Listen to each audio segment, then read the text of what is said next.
So we have a governance meeting planned this evening and then another one planned in a couple of weeks. And as I mentioned before, we moved over to this setup here that these are things we do generally every couple of years. The council operates as a body within a set of kind of agreed to criteria, agreed to boundaries, how we're going to interact with each other, how we're going to interact with staff, how we're going to interact with the public. And that changes from council to council based on the makeup of the people that are sitting here. There are 7 unique individuals sitting here. They all have expectations about the job, expectations about their role in the community, histories that brought them to this point. You've heard us talk, if you've watched our meetings, that people all look through their own unique lens. And that's in play with the 7 of us as well.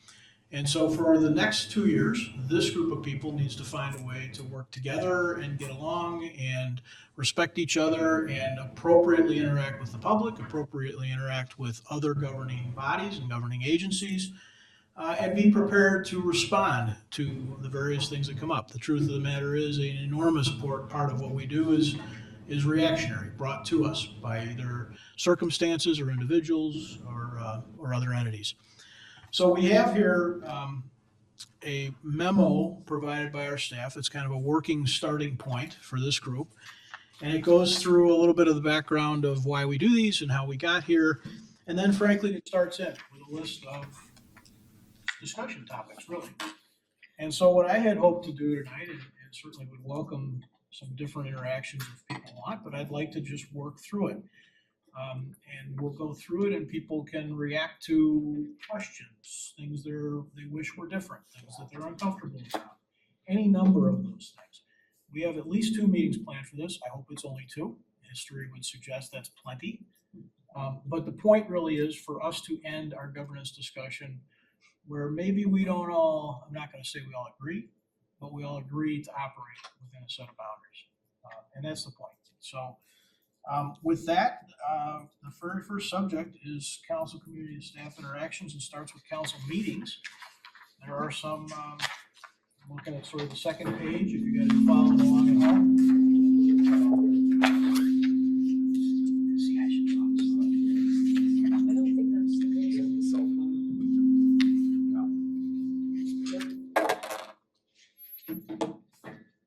phone. Okay, council meetings.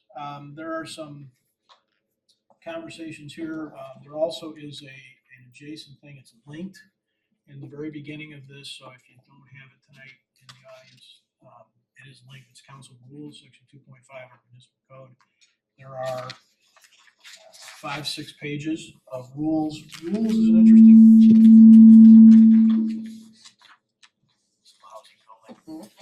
Rules is an interesting choice of words because it is they're really self-determined. Right? This isn't stuff that the state says this is how you will act as a village council. This is what this council is going to decide it wants to adopt and agree to going forward. They need to be part of this conversation. So, anybody want to start a conversation about how we run our council meetings? I'll start with the scheduling. So, It's you. it's always been me, Mike. Commissioner Rowe and I had a conversation the other day, and one of the questions was, how did we get to this point where we have a workshop and a voting meeting in the same meeting? A long time ago in a galaxy far, far away, we used to meet 4 times a month. And we would have a workshop meeting, which was just the first reading. That's all we did. So it was less formal. It was all discussion.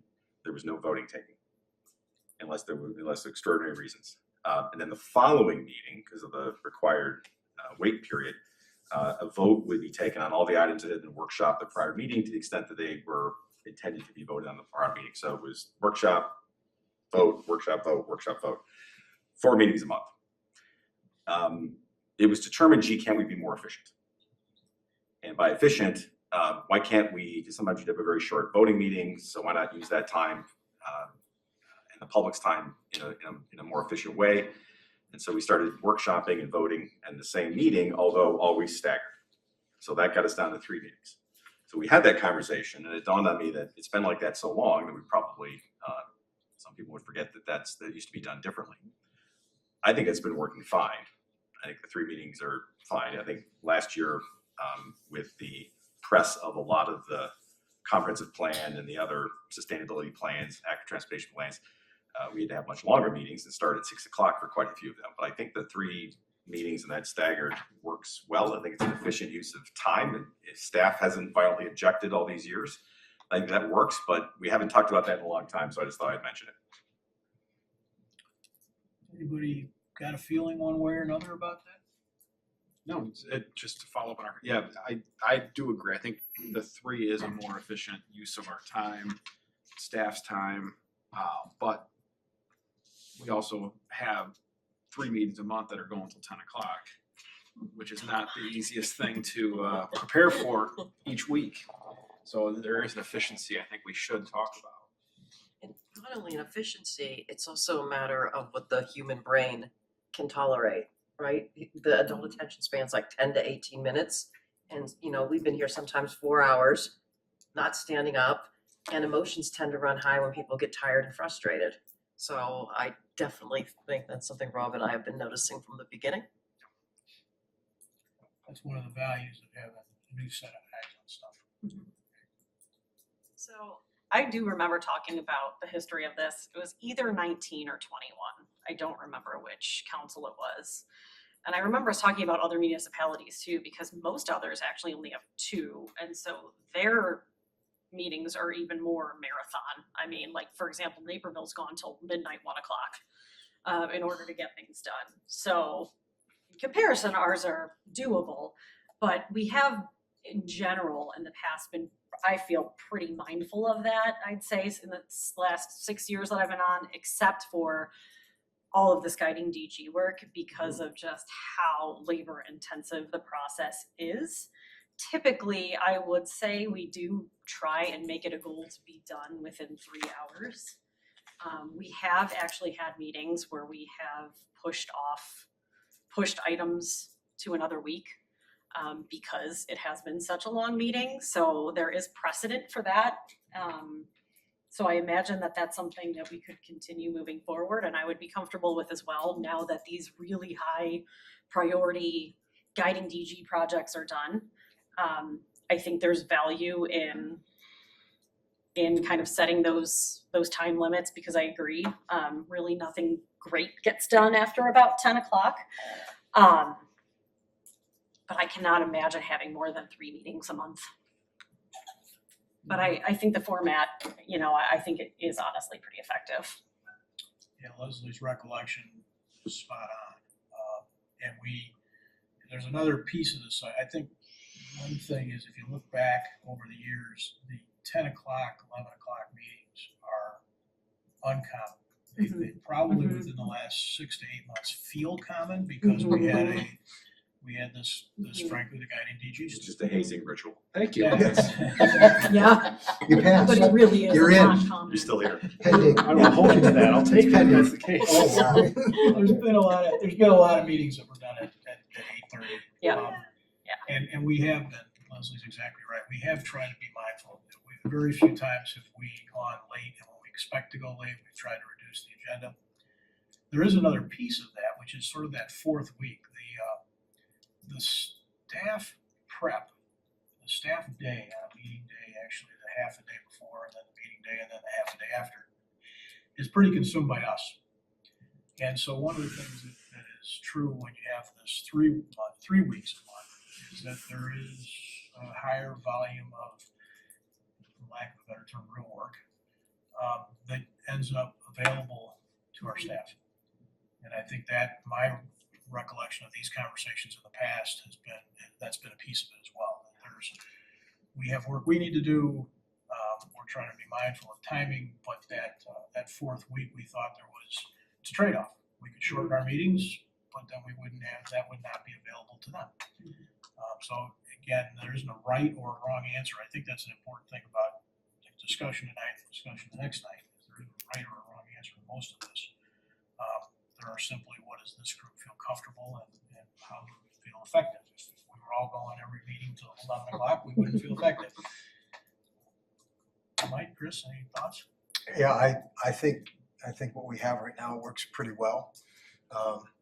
And I think when we know, I think there's also maybe a little bit of an advantage to being up against the clock sometimes. It maybe forces some efficiency in getting things done because our time is limited. I'm certainly not interested in adding another meeting per month. I think this works really, really well. I have a tangential notion that I'd like to discuss related to this, but I'm going to defer to hearing from Chris.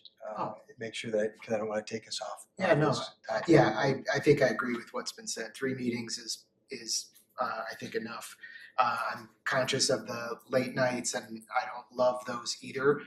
However, from the way that I like to work is let's stay till we get it done rather than try to add more meetings and have less time. Leslie's point, this guiding DG work, the prior comprehensive plan, there was, my understanding, a separate committee that did a lot of work. This time around, the council served as that committee, so we were basically serving 2 roles for 2 years. No doubt that is added to that. Not to say we won't have late nights. Those don't bother me. I completely respect the thought of at some point it gets late. But for me, I tend to want to get through and get as much done as we can in the time that we have. So I don't have any interest in changing it. I would say it was helpful when we went to 6 o'clock on some of the longer meetings. So I think we should be open to that and maybe use some kind of measure on how we can move that ahead. But that I have that flexibility to be here at 6, and I don't want to suppose that everybody or assume that everybody has that. So, but those were helpful. They were long meetings, but it was done at 9 or 9:30, which felt to me a little bit easier to stomach. So I would ask that maybe we be open to that and see if that makes sense. So. Yeah, no, I also just thank you for that reminder because we were kind of doing double duty there. And the other big advantage is that 4th Tuesday is available in the event that we need to shift something or add something in a unique situation. I like to have that available to us if we need it. So so kind of related to all this, which isn't really covered wasn't really covered in this and it was an item that kind of came up at the start of my first term here a couple of years ago. Is the notion that we need all 7 of us here to take care of important things. And I'd like to revisit that a little bit. I'm not sure my understanding of what constitutes, the need for all 7 of us and whether or not that's really true. In any event, to some extent, I said this a couple of years ago. I come from a school board. If we had a quorum, we got work done. Whatever was on the agenda, we got it done. There were some things that we would slide around a little bit, but for the most part, we didn't stop moving along because 1 or 2 people couldn't be there. And if there is going to be something that's important on the agenda, and I know that I'm going to be missing a meeting, if it's for a reason that I have to attend remotely and I'm allowed to, there's that option available to me. If that's not available to me and I'm choosing to be away, then that's a choice that I'm making. And outside the bounds of the definition of what it means to attend electronically. And so so I don't think that if I made that choice, that should hold anything up, right? As well, if I know I'm not going to be at a meeting, I can get information ahead of time. I can submit information and preferences and ask things to be put into discussion. So I would like to have some discussion around this idea of, because I don't really have a clear understanding right now as to what meets the threshold of us all 7 needing to be here. And is this really something we'll want to continue, or do we want to redefine it in some way? So I'm not dying on a mountain here. So it's something I'm opening up a conversation. It's exactly the kind of So, thing that yeah. we're gonna talk through and things that'll come up that people have questions about. I'll let Dave correct me when I'm about to describe what I think happens. First of all, it is a good reminder that the double duty, as you described it, is what's been going on for 18 months. Okay, that is unique. I think in a more historical, traditional series of events that don't include running as almost a subcommittee or a whole, what's happened is council members, as we all know, talk to each other and talk to staff on a regular basis. And so everybody has a sense. There are those subjects that come up that are either of particular interest to an individual or of particular interest to the whole community that people feel like they really want to be part of that conversation. As a representative, they want to be there. And then we have a series of things that we do, as I mentioned before, that we do not because we want to, but because we have to. It's part of day in and day out running the village, paying bills, getting contracts done.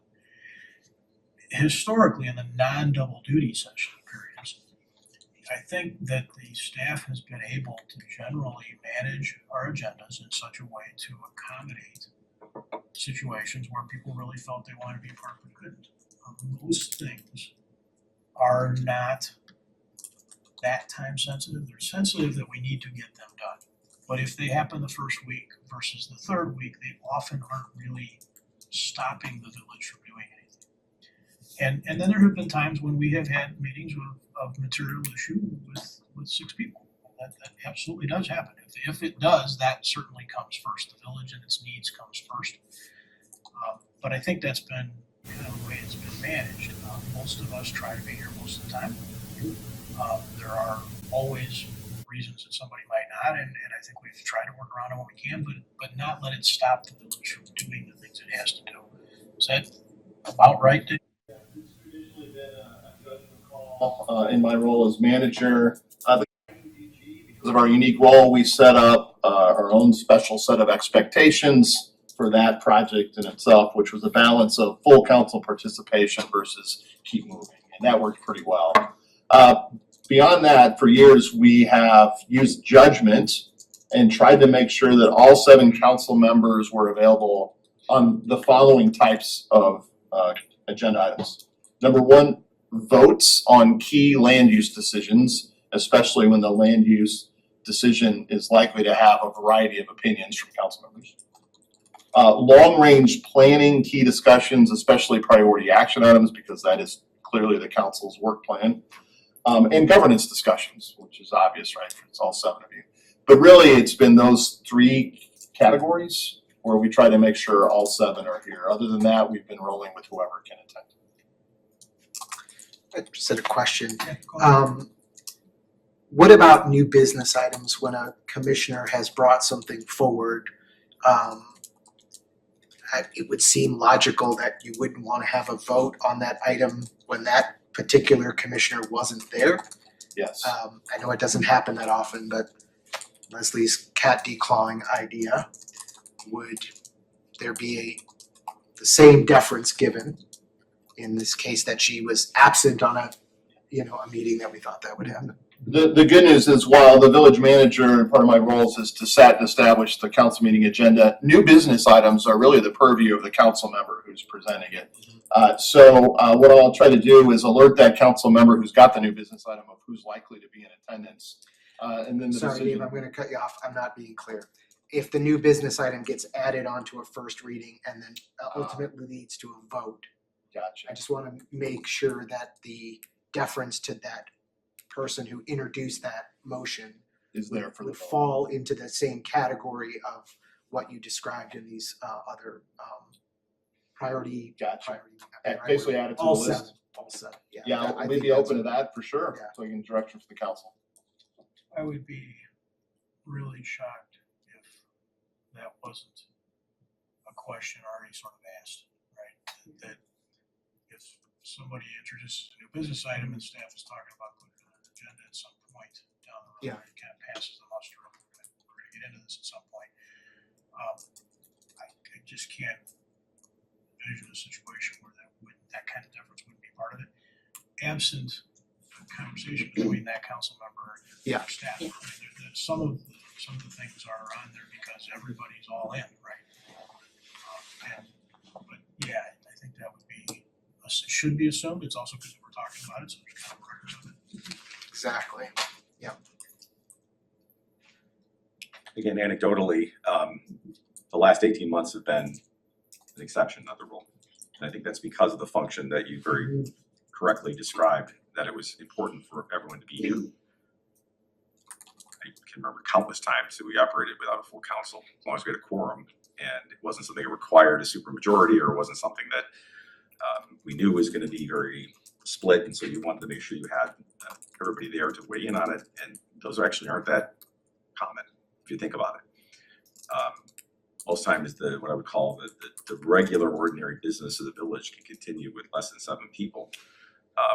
And it has been a judgment call, and it's been very accommodating in the sense that if something really needs to be moved, unless you have a petitioner and there's a statutory deadline you have to operate within, absent things like that, if somebody really wants to be here for something, you're right, they can participate electronically, they can submit a statement, there's a number of ways to do it.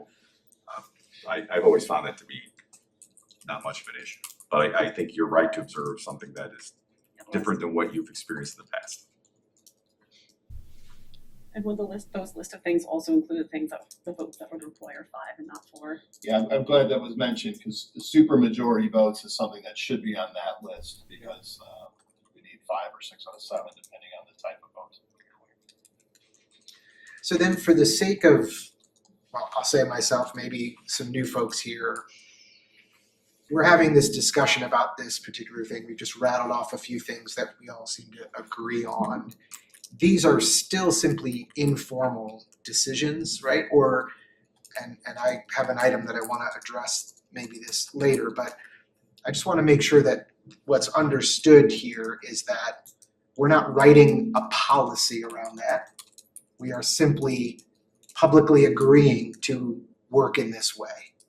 And just to make sure that everyone is comfortable with that expectation, as opposed to some things we do have policies around, and there's a rule in here we're gonna talk about and things like that. But just for the sake of this conversation, like, it's maybe not pointing to, well, we said these 6 things on a list, but that this conversation sort of stamps it into what we agree as how we'll move forward.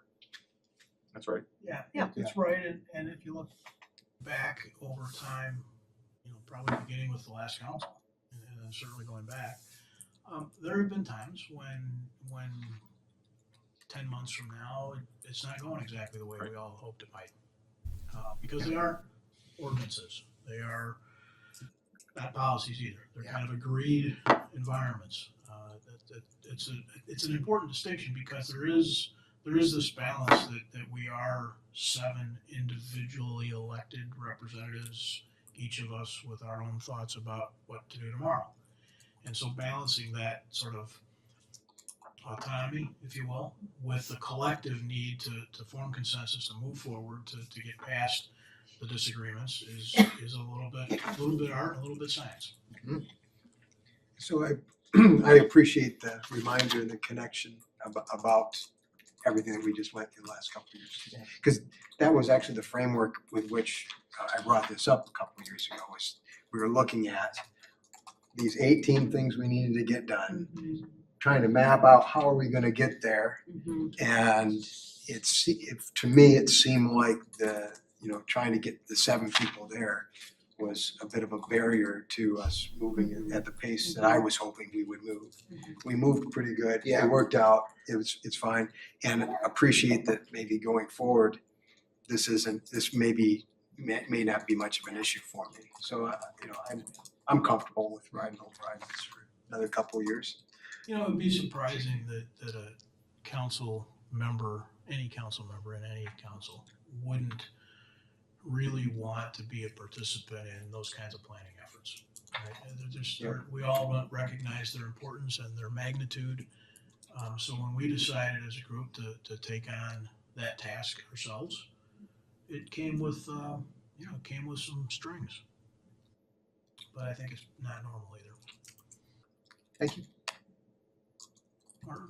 One more thing on meetings, and I've mentioned this to a couple of you, sorry if I haven't shared it with everybody.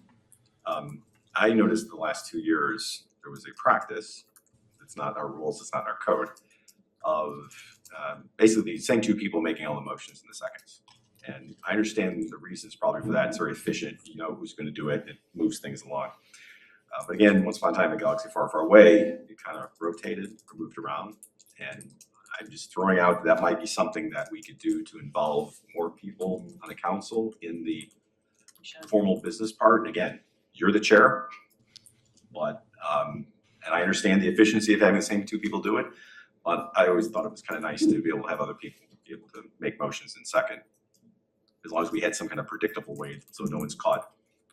I have to do the tax abatement levy, oh, gee. That's the thing though, That one's a blast. I love Junior doing that one. Yeah. I can remember though, That's a- there was a meeting, I think, where Chris was supposed to second and he was kind of tripping up on it a little bit. Thanks, Mike. So, Just put a post-it note when it's your turn. But I was going to bring up the same thing, that I think that, yeah, we should get some more folks involved in some of those as well. I like that.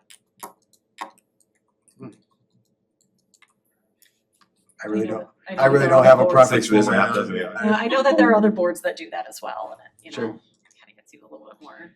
I guess the way I looked at it, over the 4 years and the time before that, it seemed to be privilege given to the pro tem.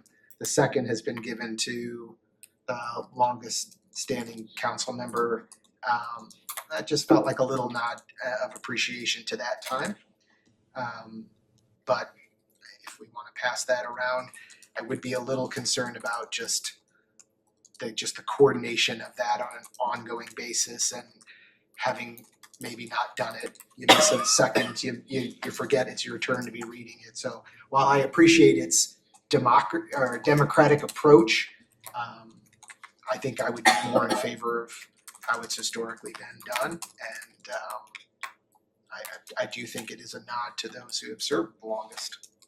You know, I can tell you from the center People might have to chair, pay attention.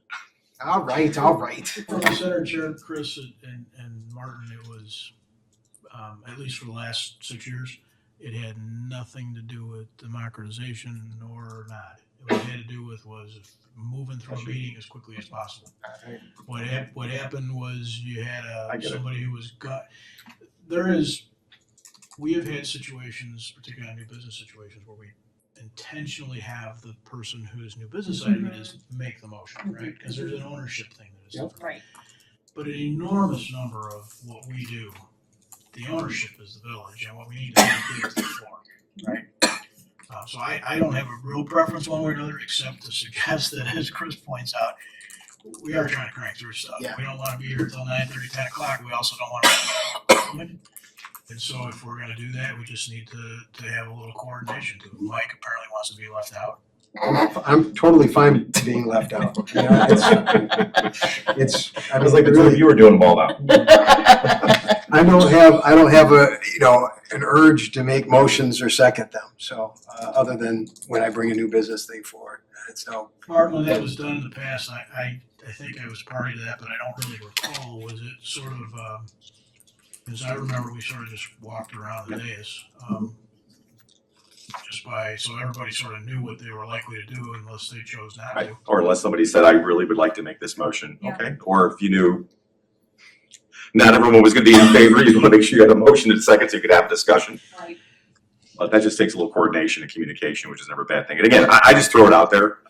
We can keep doing things the same if everyone else feels stronger This is about it. appropriate time to have that. Well, that's why I raised Yes. it. If that's something that's appealing to everybody, I don't have any problem with it. I would suggest that the coordination not be meeting to meeting, that it be something like we just start on the left and go right, or Right. start on the right and go left. I don't really care, but So- Yes. it's, Correct. so everybody knows Predetermined. sort of Yeah, a where their predetermined. role in the zoo is. How do the new members feel about that? I'll be the cheetah. Because that is something that other bodies, like other municipalities, other governing bodies do, just to get everybody kind of involved in the process. I'm on board with Mike. I was gonna say, I'm gonna use Mike's expression, say I'm not gonna die on this hill, this isn't gonna make or break me. Yeah. I like it on one hand because it does give everybody an opportunity to talk and it keeps everybody on their toes. But then on the other hand, there's the, oh great, what if this trips us up more and takes more time and makes more frustration and gives Dave more work. So, yeah, Well, what I hear in this moment is I hear Burton and Leslie thinking it might be a good thing to do, and a lot of indifference beyond that, right? And so it seems like with that, we ought to try it. Give it a try. And then I'm gonna forget what night's my second. Yeah, you and I are Everyone's gonna- gonna be looking at me. My type by Come on. yourself I will bring in highly some doubt Post-its that. and I'll help you guys. we'll never know what's going on. You will. Mister, can I direct you to the comma on page 64? I highly doubt that. Uh-huh. okay, Dave, make a note of that if you're scribbling over there. We're gonna try and incorporate that with meeting process. Any other sort of meeting commentary? There's sort of 9 subjects that are on there. There are 9 subcomponents. Things like the new business process. I know during my tenure that has been more than one way. It's differently than it is right now. I mean, I feel like the process is pretty easy, right? I mean, it's, At Intended to be. right? I mean, at least when I put forward a new business item, I mean, I probably do more than I have to because I'm me. And so, you know, I always kind of give my rationale, I try to tie it to the goals, you know, and provide kind of the background information. But I mean, staff really does try to help make that easy for us to be able to get something moved forward. So I appreciate the fact that it is a pretty painless process. I know one thing that a couple of us have talked about is that sometimes if we have a really late meeting on Tuesday and something comes up, it can be really hard to get it in by 9 a.m. And I know we've talked about this in the past, like, is there any way it can be by like 12 p.m. the next day? I had the same No. thought. I think 9 a.m. is far too restrictive. I respect staff's need to get things coordinated for the next meeting. I don't know if there's some things from Especially statute that 3 we have hours. to meet, but one of my notes specific to that was, can we make it 3 p.m.? Can we make it end of day Wednesday?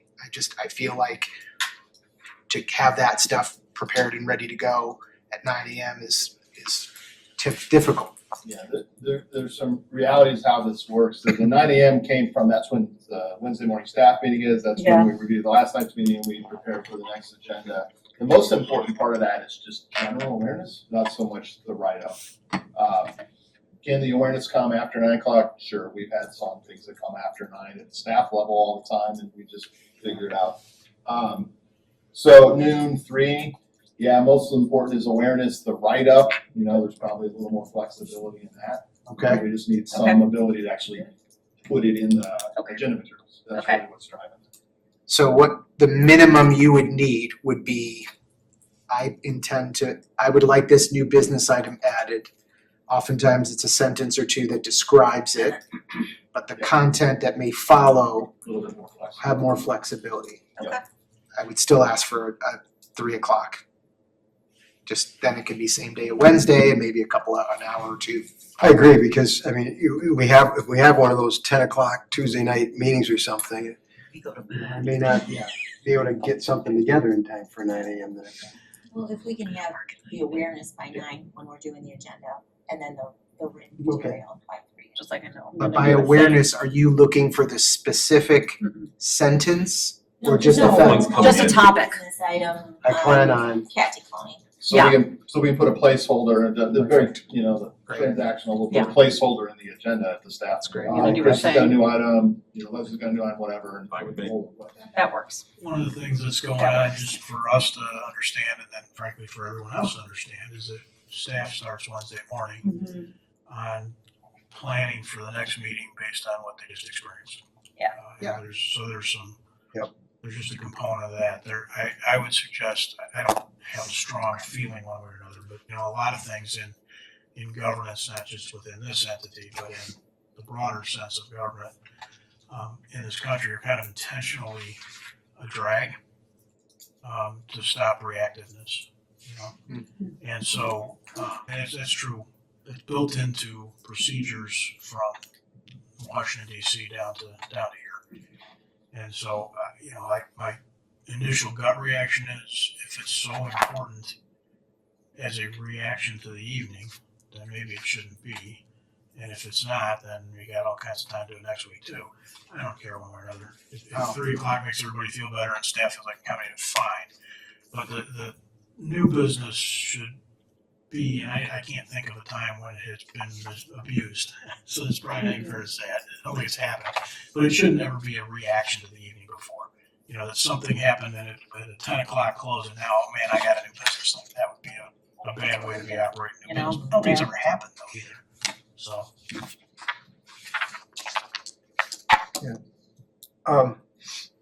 Under council member reports, Rule 36, there was actually one item, so it lists A and B there, in terms of things that council members shall not address the council with regard to. And that thing that was left off was, and this is straight from the council rules, events sponsored by organizations other than the village or other local civic organizations. So, right now, we're confined to that in our council reports. At least that's the rule that's in place right now. So, Did you just say there's a C that's missing? yeah, so there's an A, there's actually, it was a 1, 2, 3 under Rule 36 in the, that I printed off. And then, but only 2 things are listed there. Oh. So what I'm saying, so it basically, A is item 1, B is item 3. Item 2 was events sponsored by organizations other than the village or other local civic organizations. So for instance, when That we give language our- isn't even online right now. Really? I'm looking I- at it. Yeah, Mike, where's your, I'm I'm looking at the municipal code online. It's I'm not not there. seeing Council- that. I have a council rules document that says the same thing, It so was the maybe it's. old one, I think we took it, it was taken out at one point. Yeah, The current one that I printed today from our online published has just Just A. those Yeah. two. Just A and So B. that came out. It did come out. Oh, well, good, because I was double check that gonna because say, we think that Well actually- done, Mike. Look at that action. Boom, boom. He spent so much time hanging around the school. Yeah, I believe we made that change in the last government. Yeah, so we'll double check how C is still showing up somewhere. So the official document does not have a 3. Yeah, I believe we made that change last time. It's still a document on our website that you can. I'm Because looking it at the wasn't municipal clear. code. I'm looking at the PDF. I think we made that change last time because it wasn't clear, and we wanted to make sure that like, you know, Yeah, if so there was that's a- something important going on. That's a good thing, Mike, to, I mean, this is exactly why we do this, and Yeah. Leslie's got a recollection of the last time we had a governance discussion and changes that we think were made, but that's, Maybe on December 19th of 2023. yeah, that's what it looks like here.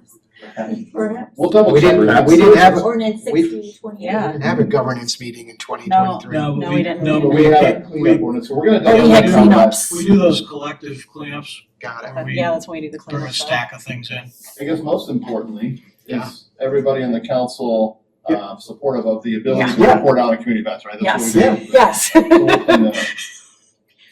well, I mean, to my knowledge, I don't think that Except Mike. we've had an issue with this. I mean, when we report about something with the Rotary or something with the Grove Foundation, Yeah, that was actually allowed. for the day, yeah. It was just, you can't, your kids, fundraiser for, softball or something. So I don't know. So, but anyhow. Yeah, I'm good with the less restriction on it. No promoting your YouTube channel. You got it. So I wanna touch on this one as well. And, this back in 21, I raised the same concern. I have no issue with A, no electioneering, that's not a problem. My issue is with B, and the idea that we are restricting elected officials in a manner that is very subjective. Business of the village is, to me, could be very cast a wide net. And what I said in 21 and what I'll say again in 25 is the way that this is written is in a negative. We shall not do something. That I have an issue with. Secondly, I would argue that we have and allow public comment from our residents. I don't believe we have restrictions on what they can and can't say. Certainly, we may have take issue, we may have a time constraint, that's one thing. I don't know why that wouldn't be extended to us as commissioners, and I don't wanna, I'm not a lawyer, but I am concerned about the idea of sort of infringing on our First Amendment, right, so I would like to just see that be stricken completely, and because candidly, I don't think we're actually enforcing any of this anyway.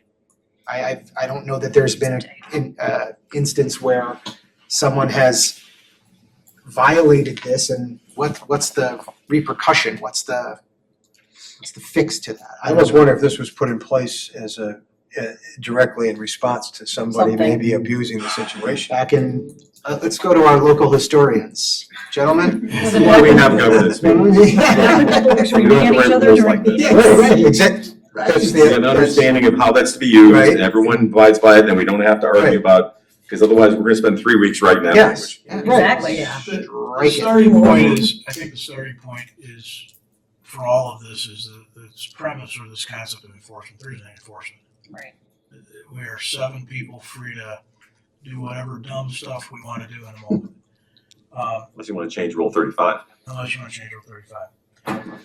But the point of this, all of these, whether it's these rules or this kind of discussion we're having tonight, is so that we have expectations on each other. I would suggest that, we don't stop the public because we're hypersensitive to the concept of free speech, and we let them say the dumb stuff they want to say too. But we do we do make a point of trying to remind people to focus on things that are within the purview of the village council's authority. And clearly, we have some commentary that's brought to us that is not, and that's part of our broader governance as a community.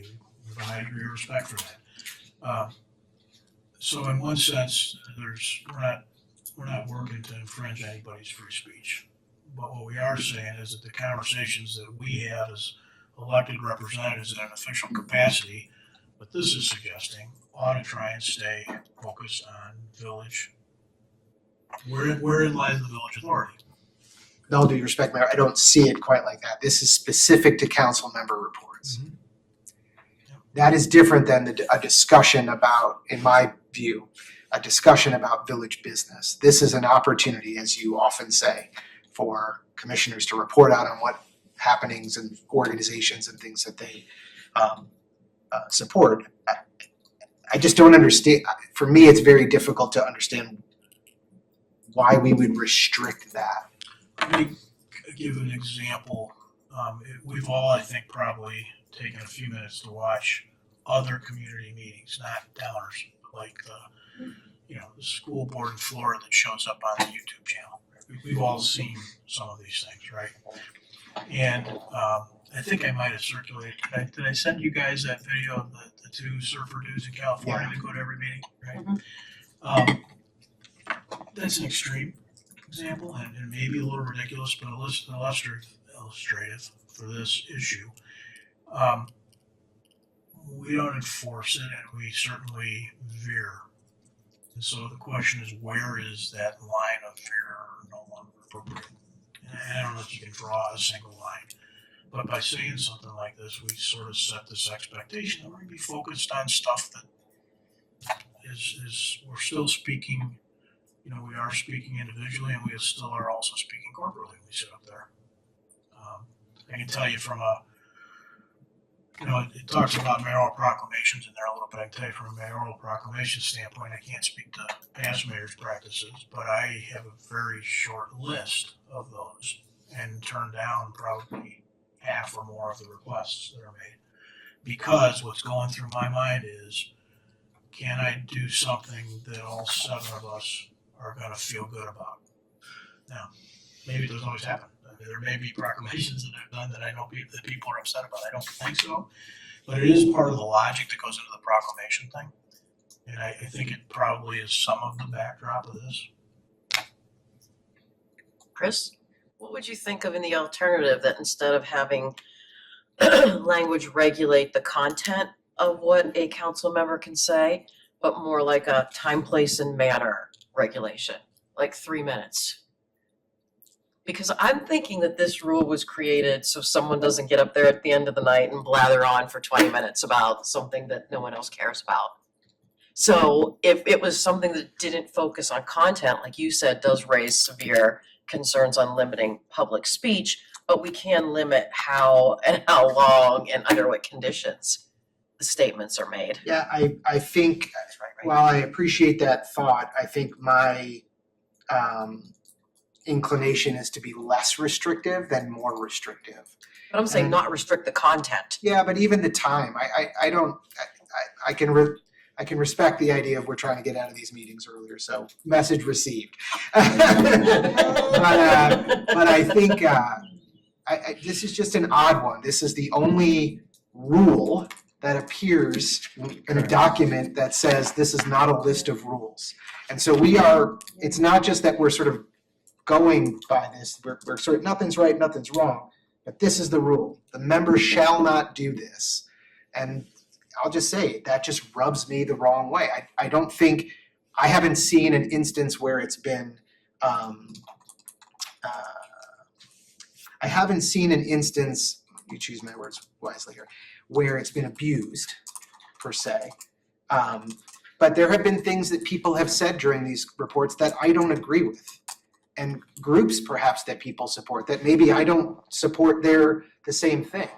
I would never want to limit any of us from being able to express whatever it is about whatever it is they want to. And this is just a fundamental thing for me around free speech, that it just feels like an oddly placed rule in a governance document of non-rules, of informalities. So maybe elimination of the rule.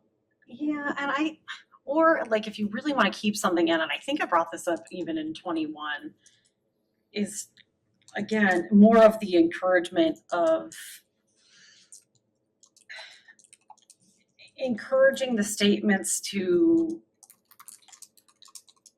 bring the community together, or, some sort of, community engagement, just something like that, rather than, like you said, this negativity. I think we had this conversation back then We did. too.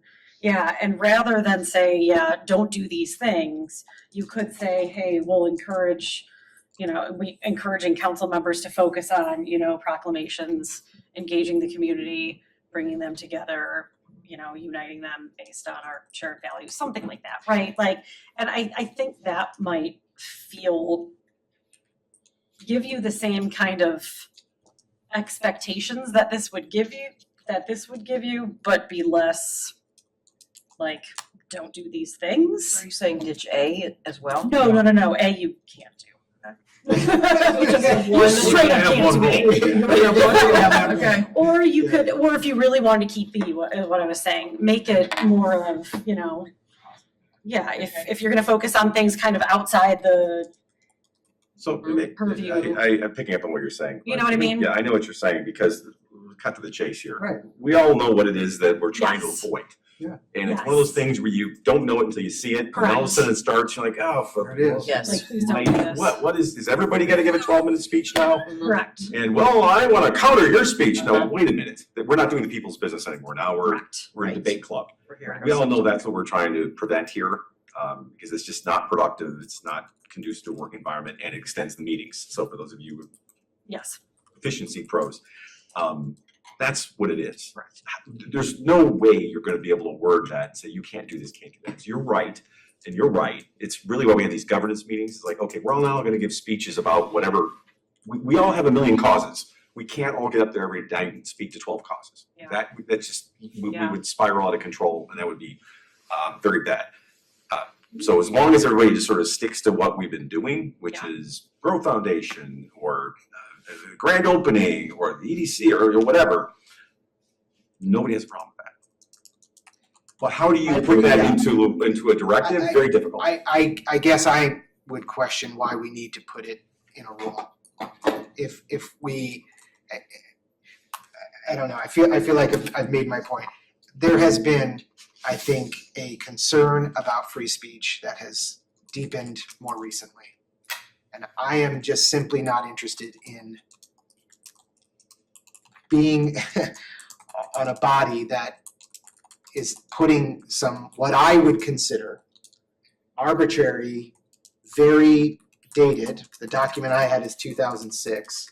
You're telling me that's not even up to date. It could have even been sooner than that this rule was written. It's just, I think I'm not sure the purpose of it. Other than to restrict what a commissioner report is. Yeah, it is to restrict what a Yeah. commissioner reports. It's an attempt at trying to recognize that what it isn't is what the role of commissioner doesn't include is just an opportunity every Tuesday to pontificate. It's not that. It's not free It just TV time. isn't. No, it isn't free TV time. It isn't the time to beat your drum on a cause, every week. It hasn't been used that way, which maybe is your point. That's my point. But why is it a rule? Why is it here? Is because we're attempting to write something that is probably unwritable. But that is the point, right? The point is when we sit up there on Tuesday night, our job does not include just spending some time at the end of the meeting going off on a subject. Yeah, we've seen that occasionally. Coming towards us, which is why we try and remind people about scope of village governance, right? But we still don't prevent them from Correct. saying that. And so why would we not apply the same thing to us? I mean, No, we are. there's a professional courtesy, I think, I have enough professional respect for all of you to say, I trust your commissioner report. And if you decide you want to talk about roller skates and that's not village business, you were elected as a voice of this community, you should have the right to say what you want to say. Let the public decide, either through election or through coming up the next day on the microphone and saying, you shouldn't have said that. That doesn't represent me, rather than try to box the unboxable. That's all. This rule, it's clearly sticking in my craw. It's been that way for 4 years.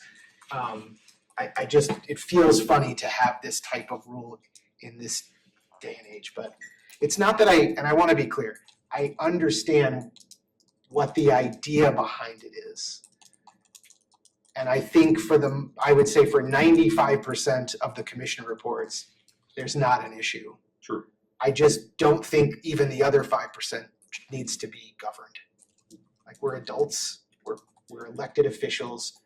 This is our responsibility to conduct ourselves in the way we see best I'd be fit. happy to write that down and put it in here. You're We're an adult, adults. act like one. So, Well- This is about there's a rule that's currently in, is this an ordinance, this is an adopted? this is in our code. In the This is code. not, This is in our code. this is not an informal Yeah, part. that So is this why is I'm a like- distinction between Section what we've been 2.5. talking about. This isn't Yeah. true. Yeah, That's so, how I understood it, so. and it's sort of like, if I can, it's sort of like what the chief was talking about with the scooters. We don't have something on the books. And so it makes it hard for him to do his job. This is kind of the inverse. We have something on our books, so it sort of makes it hard for us to justify, or we have to, I'm gonna support you on this, Chris. I would be in favor of removing that rule and knowing that should be a governance meeting every 2 years, and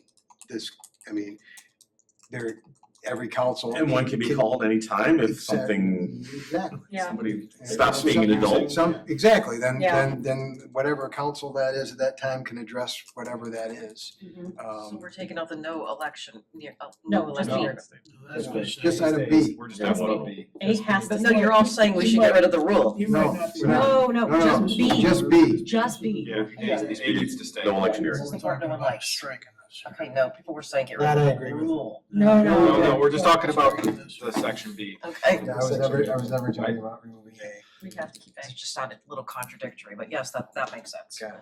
Well, I think there's been some good discussion of this. We have a lot of things to talk about. I'm gonna suggest that, I don't disagree that that could use work. No one's been able to solve this in decades. Maybe we let staff come back and let us know if there's any issues with that. I don't have a problem with it. I just want to be clear so I understand, removing it. Removing it. Okay, I don't have a great. problem with that, but let's just Yeah.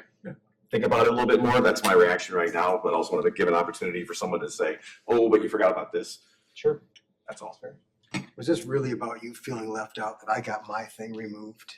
Yes, Mike. Just wanted clarity on that. Of course it was. You got yours too. All right, thank you, buddy. Any other council meeting? Those 9 items? Just one real quick, go ahead. No, you go ahead. Quick, mine's not gonna be quick. Let's be quick, and I don't expect an answer, just think about it for next time. I know this is all stylistic, so with all due respect, we have people that come to the podium and sometimes just ask a question. And there is a pretty clear answer to it, or occasionally we'll have someone come up and say, hey, I hear that we're tearing up downtown and building a 50-story building. What's going on with that? Right? In those kind of extreme examples, can we answer the question right then and there? Yes. I thought the same thing. I had the same question, because actually that came up last week with the comprehensive plan. And I kind of looked over at Dave, can we just answer? Because I know you have a date and I'm not totally sure if it was going to be next week or not. And Or yeah. Somebody says, you know, have you voted on this already? No, we're voting on it next week. Okay. Done. Right? I realize that's not gonna, there's a lot of things you can't do that with, but I would say half the time it's,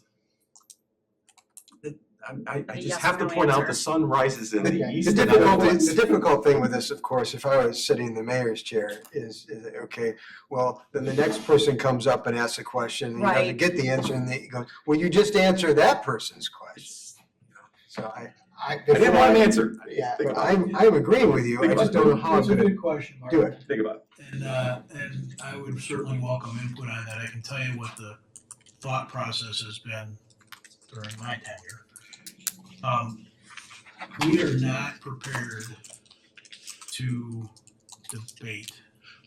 And, Completely agree. and so, you know, maybe what I've done is err perhaps too far to the idea of trying to reinforce this idea that this is a comment reception period, not a debate or discussion period. And so to that end, I have avoided answering some of what are the obvious questions that everybody knows the answer to because of that. What I've done occasionally, if you've probably seen it and recognized it, is taken the mayor's report as an opportunity to try and correct records. Yeah, but there's sometimes 3 hours between. I know, and fair enough, yeah, I'm more than happy to take input Just on this, I'm just trying to. Take it under advisement, that's all I ask. Or perhaps It's, it's, it's an awkward At the end of thing. public It is at comment. the end of the public comment, I know. Yeah. go ahead and answer those questions that could That be we answered. know. Yeah. It is an awkward thing because the other thing you're trying to do is you're trying to invite public comment, you're trying to create an environment where the public feels good about comment. Right. And so you don't necessarily wanna have a situation where somebody says, man, I got embarrassed. Because that frankly often is the case. I think you're being a little charitable, Martin. A lot of those instances are.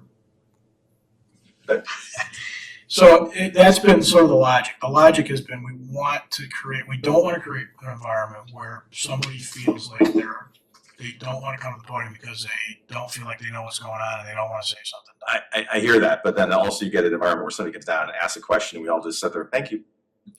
And they have a very equally unpleasant experience with their interacting with their local government. And then they leave, and then 3 hours later, we get the answer and we have the same result. I fully appreciate that this is a super, super, super judgment call. And it's stylistic and there's pros and cons. I just want to throw it out there, take it into consideration. We don't need to decide it. If I'm hearing the sort of the nods and the comments on the side that my colleagues would like a little more of a question answering or. If we have a straight answer, like maybe at the end of End of public public comment, comment. because then it's Yeah. not a back and forth because Right. they've already sat down, Yeah. you know what I mean? And if And we then- have like, here's Yeah, the storm date, here's down. this. Here's where I'm, and I'm sure you folks who were on the council during the pandemic, I was on the school board.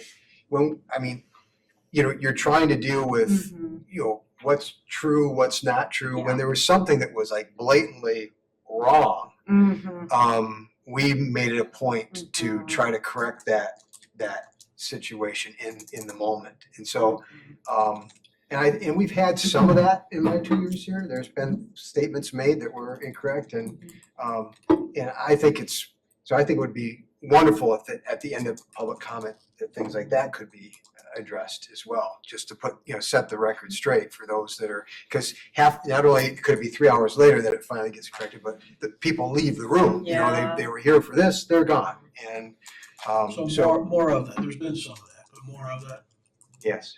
Chris?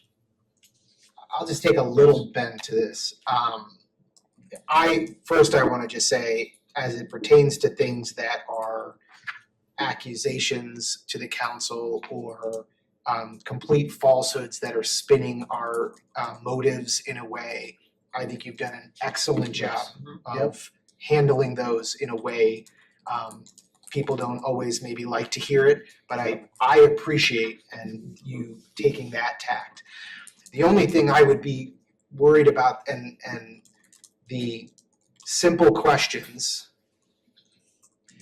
you could give the wrong answer. You may Sure. think something is right and you've got 100 things going through your head because you're running a meeting and you've got me chirping in your ear and whatever else is going on. Sure. I would be a little reluctant to have this idea that the mayor answers a question that he may not know, that he may think he knows the answer to, and it's no disrespect, Mayor, I'm sure 90% of the times you know it. But the 10% of the times you don't, it could cause, and then we got it next week, I said something last week, someone asked me about the scooters, it actually is this. And I think that's probably why you have been erring on the side of, That is absolutely part of Supporting it. cast back here. Every one of us sits up there thinking we've got a handle on everything. and Yeah. the truth is we don't. And so, I I just pretend I do.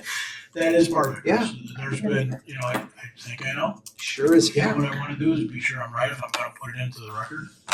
So I know, I think I hear the point and I'll try and adjust a little. Upset. Okay. What else?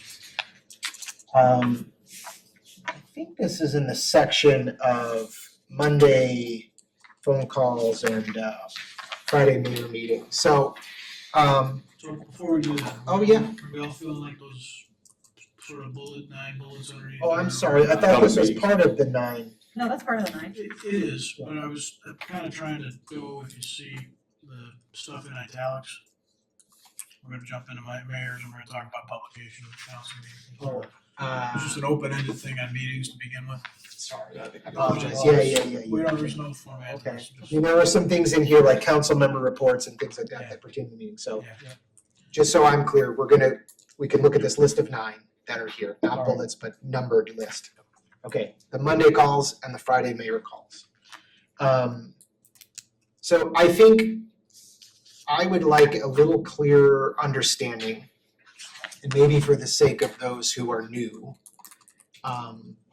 to understand the Friday mayor and what was typically a pro tem meeting on Friday to review the upcoming agenda. And as it talks about in the report, talk about items of general interest. And then the input and opinions on the placement and order of agenda items, right? So what I read in this report is it feels a little open-ended, and I have a few questions, maybe we can start with these. So, and I think I know the answers to these, but for the same reasons I don't suggest you answer these questions, I want to make sure I'm clear as well. What exactly is meant by the placement and order of agenda items. And are these items moved between consent, active, and first reading based on those discussions? So one of the things that I think is embedded here, I think I'm gonna have to give you, there may well be other situations that come up in this conversation where I give you what sounds like a non-answer to your question. I just lay it out there.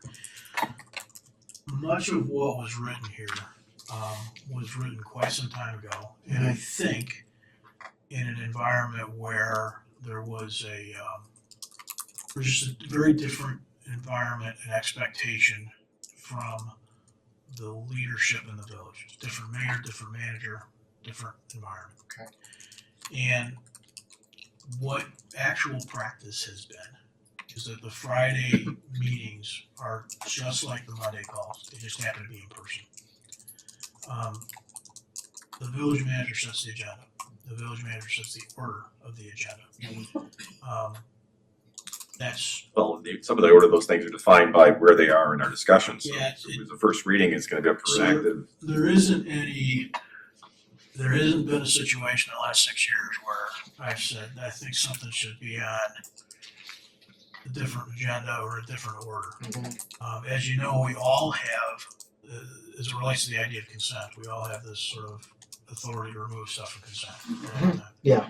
But I think some of that wording is historical in nature for frankly a different cast of characters.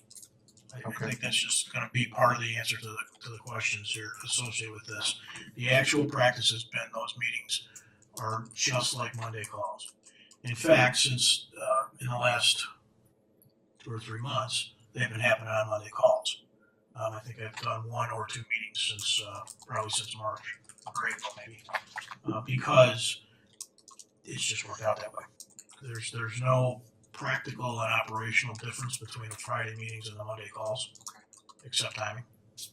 Except timing. Yeah, and one of the things that I've made a comment to, I don't know exactly who all, but there's clearly been some concern about this. Yeah.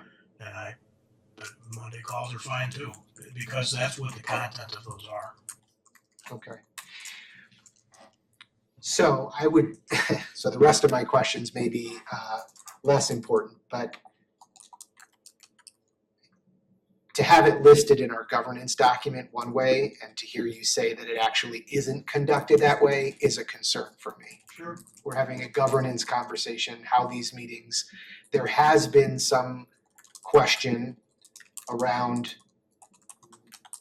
I will say from my personal or as a commissioner, I've had some questions about what occurs at that meeting.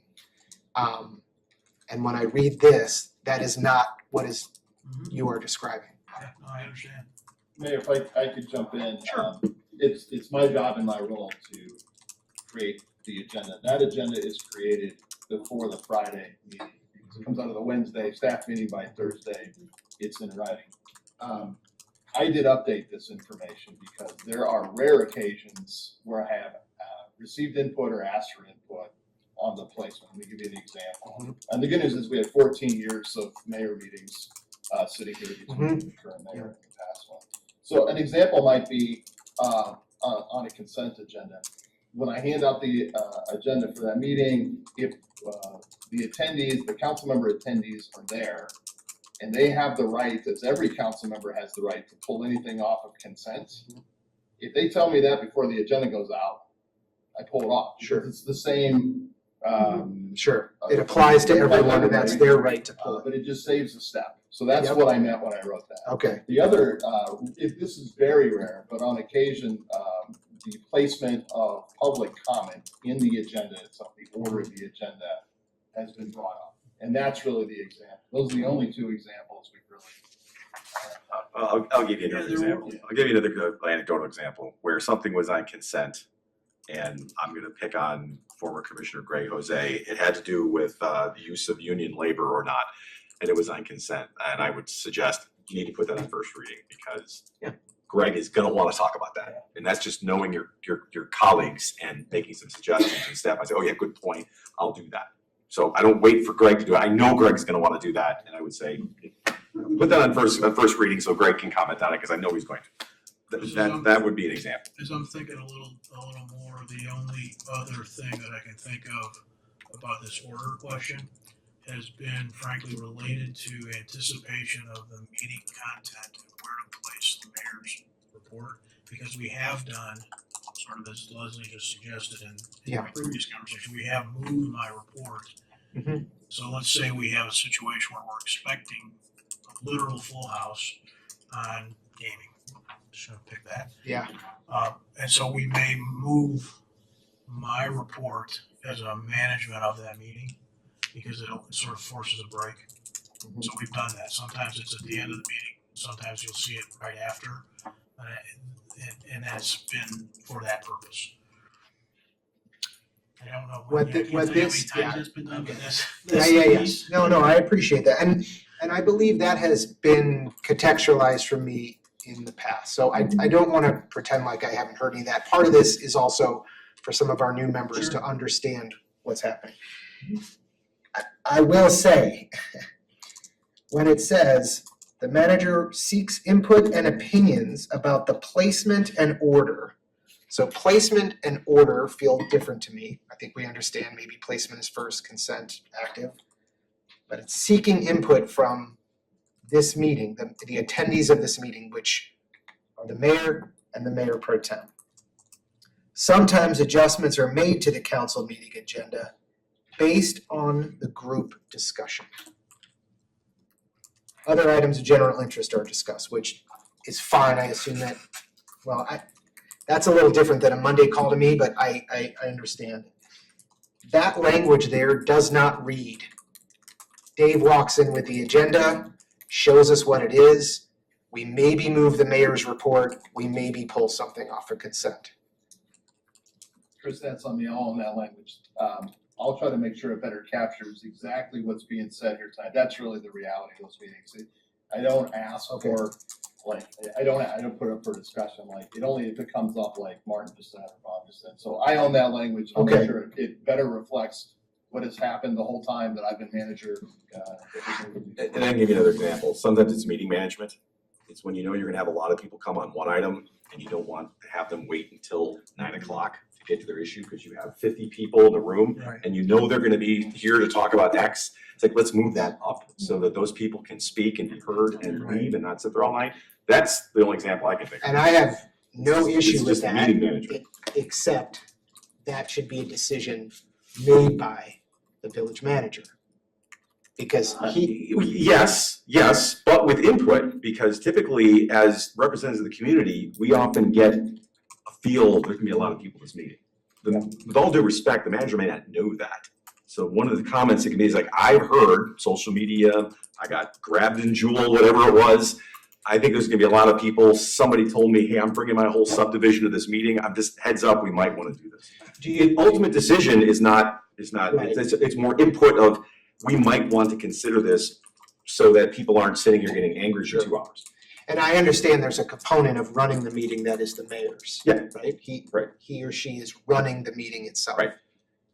I think where it gets into is a little bit of this, well, then those two in that meeting can state, there's a social media outcry on this, we should move this here. And the remainder of us don't seem to have that opportunity. What do you mean, well, pre-agenda, you're right. I mean, we just wouldn't because the agenda would be pushed Friday. Now, maybe that's fine with everyone, but it feels to me a little more agenda influence than the rest of us have. And Dave had talked about owning the wording, and I'd suggest that he'll probably revisit that a little bit. And one of the things that I think is important here is there's a couple of concepts. One is order, meeting management, others content. Yeah. And I think we should give him a chance to rewrite that and reflect what's really been going on and see if that sits well with all of us. Yes, and it also happens post-agenda too, because I was sometimes gonna say you that. don't know that on Friday, I and think the there agenda have comes been out, and then the mayor will, times- in consultations, if we're gonna move Yeah, this move for meeting. stuff. I think there have been times day of that we've yeah. actually shifted Yes. things Yeah. around. I just wanted to add that too, because on the Monday calls, sometimes we'll hear this. That's when you hear it. You might have heard, and there's been a couple of times where based on the Monday calls, I've gone to the mayor and said, hey, we heard this. Right. You might want to take this a different order. And then the mayor, both mayors in the last 14 years have made those changes on the fly. I'm just trying to make sure, is that a mayoral prerogative? In the sense Advantage of that, the meeting is. but in the meeting it may be, but what Leslie just described is we've done it day of. I've never suggested we move an item. I didn't know that that was an option for me. Is it an option for me, I guess is what I'm asking. I'm being a little facetious, but I am trying to drill down to the understanding of, Yeah, Who's no, we res- should, From what I we think- should do yes, exactly this. whose drill. responsibility, not responsibility, who has, So there is a blend by the time Tuesday night ends, there's been a blend. The manager is setting the agenda, period. Content is set by the manager, and it is as described, it really frankly starts Wednesday morning. What happens between Friday and Tuesday at 7 is a variety of conversations, or some of them, not all of them, that are trying to gauge the best way to manage the meeting. And that does sometimes result in adjustments to ordering of things. It doesn't result in things coming off the agenda that the manager thinks should be on there. And actually, I can't think of the specifics, but if we dug, there's times when I've started the meeting by saying, you know what, we've decided to make this change. And I didn't do that with consultation necessarily Right. with everybody. It was a function of the conversations that I was party to. Sometimes they were everybody, sometimes they were just Dave. Where that seemed like it made sense for managing the meeting. And so there's this agenda is set by the manager, but then when it comes time to facilitate the meeting, that's on me. And so that does result in then there's a little weaving occasionally. Can I just offer that, so we're gonna get a rewrite and we're getting a general idea of the order of things and how things happen. But as a council member, there's nothing preventing me from talking to the village manager on Thursday or Friday and expressing some desire to have some input in the agenda because of X, Y, and Z, or something that I found out about, or something I'm concerned about. Correct? Yeah, So in terms of the undue, I'm just saying that we as individual council members, we can take it upon ourselves, understanding how this whole operation works to have that influence. I appreciate what you were Yeah. saying, where you said I didn't know that I could, It's- right? and I wanna just make sure that it's clear. Yeah. That if Monday, so Thursday, the agenda isn't out, Friday it is. That if Monday, I'm hearing rumblings of something and on my call, am I making a suggestion to the village manager and he is deciding on whether or not to move the item? That's the bottom, like. Yeah, so a couple things. First of all, I really appreciate this because it helps me do my job as manager and meet everybody's expectations. The first concept I really like is content versus meeting management. In all the years I've been doing this role as manager and setting the agenda, I have not asked the mayor or the mayor pro tem for input on content. Yeah. That is something that is generated from the staff, and I take a lot of input from the people you see at this table and all the department heads. Meeting management is really what I was trying to capture with this, so I'll clean that up to make sure everybody Great. understands. What's important to me in my role as manager is once something is on the agenda and published, that's the content that my role as manager, I want the council to take action on, consider at the meeting. The meeting management, I've always thought was the mayor's prerogative, as long as everything on the agenda got Okay. addressed. That's helpful. That's where. That's helpful. I'm at. And I'm open to any suggestions as well. Does that help clarify? I think it There'll is. probably be some revisions to this to. I think it further is, clear yeah. that. I mean, I'll clean it up. I'm not alone in thinking the language doesn't sound like the description of the meeting, am I? You're not alone, okay. You know what happens, and it's why we do these meetings Yeah. as well, is that you get, you get two things that happen. One is people develop a comfort and an experience and they gloss past stuff, right? No, And then you get a brand spanking new set of eyes, it's like, hey, what the? And Yeah. so that's exactly why we do this, right? That's great. Is there, on the Monday phone calls and mayor meetings, is there anyone else that wants to weigh in on that? Okay, I gotta call a timeout. I should have made that stop Okay, before that's we okay. did this. That's okay. So, We need so a motion or we're gonna take a short 5-minute recess as a mayoral prerogative. All right, why don't you just go ahead and check down through these items. So publication, council meeting, agenda materials, we're good with that? Responses to council questions. This is one that has evolved over the last 60 years. I'll just say, I don't think we can change it, given the timing. I will say getting them at 4 or 4:30 sometimes is a little difficult for me to get to them, especially when it's on a hot topic, but I think staff is doing a great job of getting to those and as quick a fashion as they can, given that they typically come less than 24 hours or 24 hours prior to that. So I'm not suggesting a change, maybe just saying, If we can get them out if early. you can get them out early, that'd be great, you know. Yeah, I don't want it rushed, I just, yeah. I'm the same. Yeah. You know, I had the same thought, but it's like, I mean, I don't know how else you do it. I don't either. It's just what it is. Related to this, I don't know if this is the right time to talk about it, but, the remarks. The what? Remarks. Remark system? Remark system. Yeah. Oh. Does, you can go online and type us notes and we get that little sort of assembled package. Oh, okay. So that's something, I don't know if I'm a huge fan of that. I understand why we do it. I'm just throwing it out there. You know, I think people have the perception that they do that and then we must have read it before the meeting and, you know, I don't know if I can always do that. I think part of the expectation is that it's going to be in the written record, That's exactly right. 100%.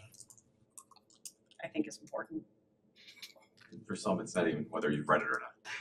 Well, the thing is, I don't, you know, it's, gee, you can, okay, so your point is that you know, somebody maybe wants this in the record. Mhm. So. So they can walk down to Village Hall, they could hand a statement and say, oh, I have a comment, I want to give this make it part of the record. It's part of the record. Yeah. It's the electronic version of it. Right, if they can't make a meeting.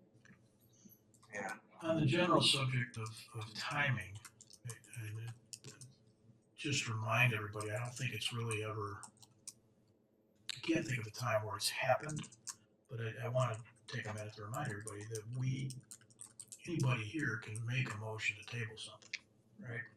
yes. And it's been done occasionally that I can remember because, you know, sort of corporately we weren't ready or things have changed, right? But it could be simply, you know, this is a big enough subject and I had a long day and I didn't get to it until, I came flying in the park. Yeah. It's got to get a second, it's got to get a majority. But we should all remember that is a tool that's out there. Got it. If we really feel like whatever information has been provided to us is important enough and we haven't had a chance to get to it, Yeah, there are so few things. Martin listed a couple of statutory petition-driven things, but there are so few things that have to happen that night, right? We want them to, we want to get business done, get work Yeah. done, keep moving. But that is the reality of it. Very few things have to happen that night. So, just It's a keep good that- just reminder. keep that in mind. it's a good reminder. Okay. I didn't realize remarks was putting it in public record, so I appreciate that. Yeah, I That's missed that, so. Because my feeling about it all along is going, gee, you can email us Yeah, yeah. anytime you want, you Yeah, know. no, it's part of the written but record for the, But I appreciate The aim is for the public to see it, not just the council. Right. We covered 3 meetings already, placement of items on consent and first reading agendas. Anybody have any challenges or questions with those, the way that's been going? I think. No. Councilmember new business, I think it sounded like people felt like that was generally easy and straightforward. Yeah. Good. Things worked well. Councilmember Flores, we talked about, Councilmember 6 we talked about. Public comment, there was a little bit of comment about trying to be cognizant of what's said and considerate of the record. Anything else about that? Mike? Yeah, so thinking of those nights when we do have a packed house, I think we ought to consider, right now we think we allow 5 minutes. I think when we have an enormous number of people here, it would make sense to shorten that up to allow for more people to speak in a reasonable amount of time.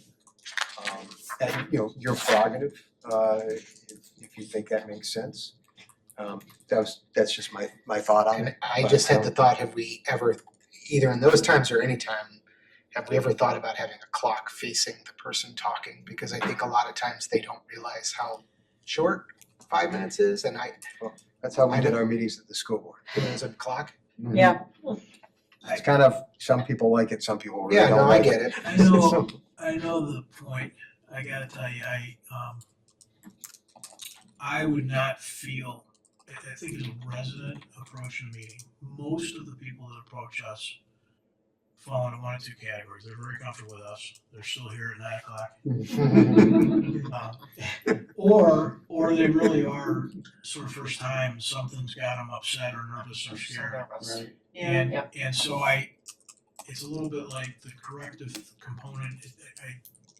I'm always trying to err on the side of making someone not feel uncomfortable. A big clock, and Mike, I get your point, but I go back to we should continue it another time. You know, the 3 minutes is tough, and you know, we try and do 5, and most people do it, and occasionally we get one that runs into 7, and I remind them. But for me, it's been always very important to try and create an environment where people felt like they could comfortably come there. It's an expectation, right, that you try to make your point a little bit quicker because there's a lot of people in line behind you. Yeah. And we have a full agenda of things that we need to take care of. And you've been really good at, I mean, people run past 5 minutes all the time, right? I mean, so I am actually watching it. Right, I know you are, but what I'm saying is that you're very generous with that. So all I'm suggesting that is if we have a packed house, that it might be good to give people an expectation that they maybe be a little more concise in their remarks is all. And my suggestion of 3 minutes or 4 minutes or some is a way of communicating to them that you need to get it, maybe pack it in a little bit quicker tonight than you normally would, because you've got a lot of fellow residents here that want to be heard as well. And we don't want the meeting to go till midnight. So, and you know, you do the math, you get 20 people, 30 people, and they all want 5 minutes plus. That's a lot of time. And it's time we want to spend, we want to hear what people have to say, but I think it's in those rare occasions, that's all. How about we get Mike an air horn? Come on. Okay, anything else on that? Mm-mm. All right, in-depth council discussions under the manager's report. We have a reaction to that? Kind of sitting here with one example of how we adjust that sometimes. Okay with the way that, Yes. okay with the way that's been handled, the decision making about when to do it and when not to do it and those kinds of things. Yeah. And no surprises, there's a gray box. No surprises rule. But you feel like Good that's rule. okay? It's good. It's an excellent I'll rule. start, if you don't mind. Sure, go ahead. So I think what's written here is great. I think it encapsulates, to me, a concept that I have pretty clear in my head. What I am not sure is that it means the same to all of us. And I would want to ask each of you, not to be long, but just to give me a sense of what you think the no surprises rule means. Because I think it's absolutely worthwhile in the way that I perceive it. I think it's effective in its theory. I am a little concerned that in practice, it doesn't feel like we all have the same concept of that. In fact, I think there's been times when you and I have disagreed on the concept there. Yep.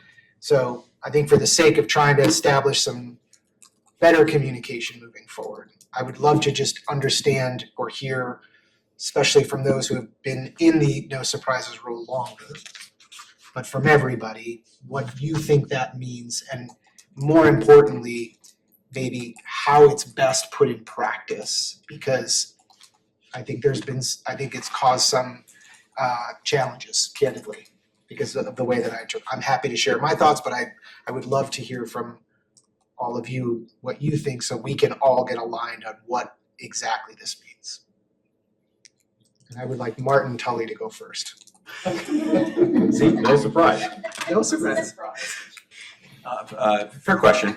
From my perspective, it's something, I would want to know something that is going to affect the functioning of the meeting. I don't even know everybody's comments. I don't even know where, you don't have to run by your statements and things like that, but it would be nice to know, and I'm now speaking both current and in the past. It's nice for someone, you have no reason to believe that something's gonna be 7-0 and all of a sudden 2 people are gonna vote against it. Well, okay. And I don't mean something that it happens organically in a meeting, like we get new information. But we talked about it, we workshopped it, nobody had any problems with it. Next week, as far as I know, everybody's on board. A surprise would be all of a sudden there's 2 material objections, or 3, or whatever it is. Partly because we generally try to operate through consensus as much as possible, and I think we're pretty successful about that. So knowing about that in advance, it gives an opportunity for some conversations. Like, well, what are the objections? Maybe we can work through them. But if you don't know that until that night, it's hold on a minute, or things like something that it's kind of like the golden rule. What would you want to know? Yeah. Before you make a decision on something, it's like, I kind of would like to know that before I got here and either had to make comments in the meeting or take a vote. Another classic example is someone says, I just can't make this motion. I'll weigh in on it. I may do X, Y, and Z, but I'm not going to make the motion, particularly if we're going to change things up, or even if it's not changed up. The person making the motion needs to share that, so that, okay, fine, we can work around that. Or if there's just other issues that require some material, things that would have some material impact on either a council member's ability to operate at the meeting or on the functionality of the meeting. I don't know if that's a good way to explain it, but it's not, I need to know what everybody thinks in advance, because that's impossible. Although I think in a lot of situations it's unnecessary because we operate in a very consensus building environment, or it's a non-controversial issue. How much rock salt are we buying this year? Well, I don't think we're gonna argue about that.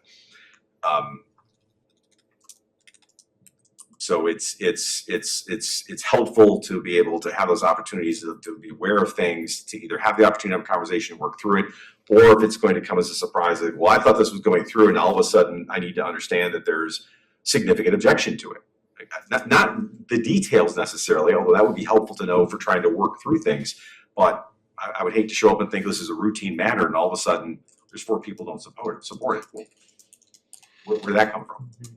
Things like that. I don't have a better way to explain it other than through examples. So if I can ask Sure. a clarifying question, is it like mostly around votes that you're interested in, or is it, you said not necessarily content, but if I have a study that I discovered on mosquito spray, sorry, I don't want to bring this, and we're talking about it, and I lay on you that, well, if you do this, it causes people to lose their sense of humor. Is it that type of level down to level of detail that you're expecting? Or is it simply just, hey, Martin, just a heads up, I'm not in support of this, and maybe here's a few reasons why? Well, at a minimum, it's the latter, but I think the former is actually to the advantage of the person who is trying to avoid the surprise. Because if you have a piece of information that you think could persuade your colleagues to maybe think differently, Yeah. why wouldn't you share that? Not just from, I don't want to surprise you, but Yeah, understand I that. actually would like to bring you along with me, so let me Yeah. share with you Mhm. the reasons for why perhaps I want to go in a different direction than you may have been thinking. Because guess what? Occasionally we actually change our minds based on new information. And that's what I'm getting with the operating in a collaborative and for the most part a consensus building way, is let's try to bring each other along. And to me, that's inherent in the no surprise rules. Like, how can you bring people along if you're not sharing material information with them that's designed to try to persuade them to join you? Yeah. So to me, that would be actually a different role, which is how do I try to persuade people to join me? And part of the way to do that is to share information and engage them in conversation. That's not so much a surprise. Right. That's that's technique that's to, should yeah, happen. pull people along, yeah. Tammy, go ahead. Yeah, to me, a surprise is a statement or an action made with an intent to degrade or one up or derail something that somebody else is doing. Or to like throw chaos into the mix. So exactly what Martin just said. He said, hey, if this is something that you truly want to contribute to the conversation, to guide the conversation in a certain direction or provide additional information that you may have just realized you have by nature of who you are and what you do, that to me is not a surprise. But doing something just to self-serve yourself and to put somebody in a lesser position is to me what constitutes a surprise. So it's kind of a moral, has almost a moral component to it. To me, I don't think it's a line drawn between I don't think it's a line drawing on what information matters or not. I think it has more to do with the person's intent in raising the statement. Was that? I said that's a lot tougher to also figure out too. Is it? It is. Yeah. I mean, I feel like I have a little bit different of a take on it. Because I do want a lot of the meaty discussions to happen kind of here. Yes. So for me, no surprises. I want to have the same information about the content of the meeting going into the meeting. And like, I'm just gonna address the elephant in the room. There have been times in this council that I have not. And that does a real disservice to the whole council when some of us don't have all the same information coming down the pipeline of the content of the meeting. And I'm going to be completely honest, that is not on council members to contact other people about direct content of the meeting. Exactly. So if we can please agree here that if there is going to be something important, we all need to have the same information at the same time, or at least close to the same time. I think you should give a specific. Pro tem. I don't appreciate that I was never given a call and I found out exactly what was going to be on the agenda in the evening before the meeting. There's not a whole lot I can do at that point. It is not my role to start the conversation about how all of that meeting and how all of that should have gone down. That's a surprise. That was a surprise. Now, sure, did I have an inkling? Sure. But that was a surprise. And it shouldn't have been. That should have at least had enough professional respect to call each one of us and say, this is where we're at, let's have a conversation. And I understand that that was uncomfortable, but that also did a disrespect to you as well. Because he did not give you the respect of having a conversation with each one of us as well. I found out the night before. That's unacceptable. That is a surprise. Under every version of what we have all talked about, that was a surprise. That shouldn't happen. I won't defend that. We can talk about it. So as long as That you also, I think, would have to admit, Leslie, I'm not saying I was right. and I'm not saying But everything I was, think you also would have to admit that that was a pretty unique situation. It was. How many times has that happened? it was. Right? I mean, there was a lot of dynamic there. There was a lot of Over dynamic a there. 2-week window that included a lot of conversations right here. Correct. That was different. So that the subject of no surprises, I mean, Correct. I guess we could use that example. It's pretty one-off. It was, but it was a big I one. think the information you're talking about is different. But that actually is a big part of what we need to do. Like, we all should have the same content, even if it's going to be uncomfortable. Because we're going to have uncomfortable conversations. I know you and I have had some conversations where we have had phone calls where I'm like, look, I am not happy about this. We're not gonna talk about it in the next meeting.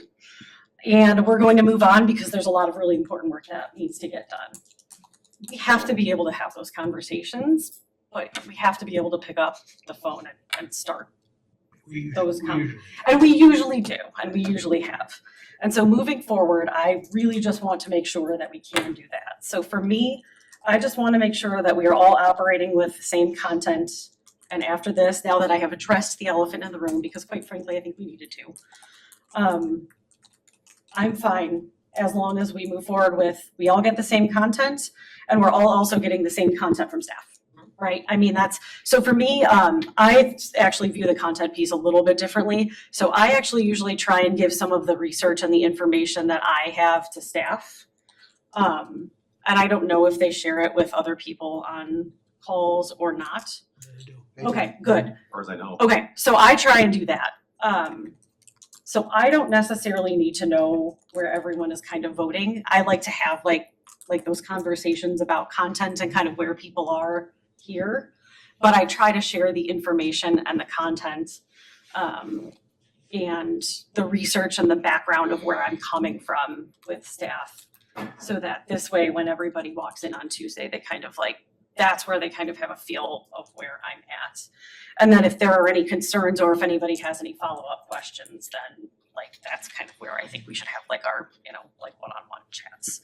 So for me, kind of the no surprises is we're all operating same timelines of content and we're all operating with the same kind of background research and understanding of like the level of detail of what we're talking about. Does that make sense? Makes sense. And now I'm done. And I will never speak of it again. Robert, Mike? Yeah, Sorry, Mayor, only because I asked for everybody's opinion, but I shouldn't have said that. so, yeah, operationally, for me, it's first and foremost been about not surprising our staff as much as anything. That's true too. So That's an important point. I kind of brought that with me from my prior experience, and that's kind of, so I do everything I can to explain to staff kind of my perspective on things on the agenda. And if I have some inkling about which way I'm leaning on something, I usually share that and why. If any questions I have, if I discover new information. So for instance, this, we read, we had our document about governance. It was not about rules, but then I read through and I see Rule 36 and I think, oh, okay, what's that about, right? So, but I let staff know that that was something that I actually had a question about and I planned on bringing it up at tonight's meeting. And so I think that that's, really important. And I do know, that staff has the ability as well to disseminate that information to the rest of us if they feel that that's something that does need to be done.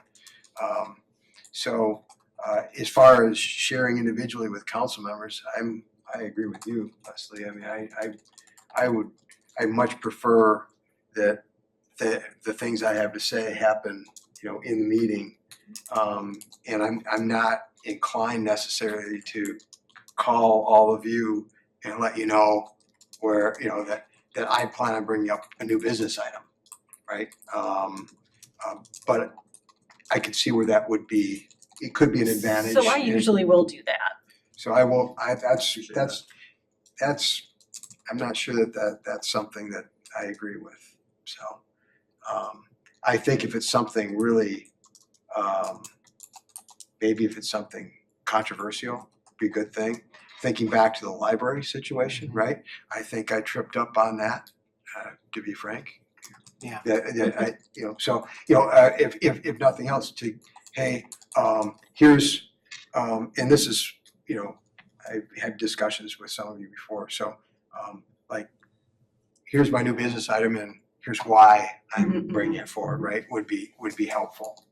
So I think in terms of the no surprises, if we're gonna talk about trying to get everybody else aware of something big, it's probably a good idea to have at least some sort of quick synopsis of what it is, why you want to do what you're doing, so that people have some notion of what you're thinking. And quite honestly, I think if I had, it might have helped my situation a little bit. That's a good point. Business items are another so- place where I've typically given people a heads up. Got it. So, and look at, not all of us, this assumes too that we all, are planning all this out, right?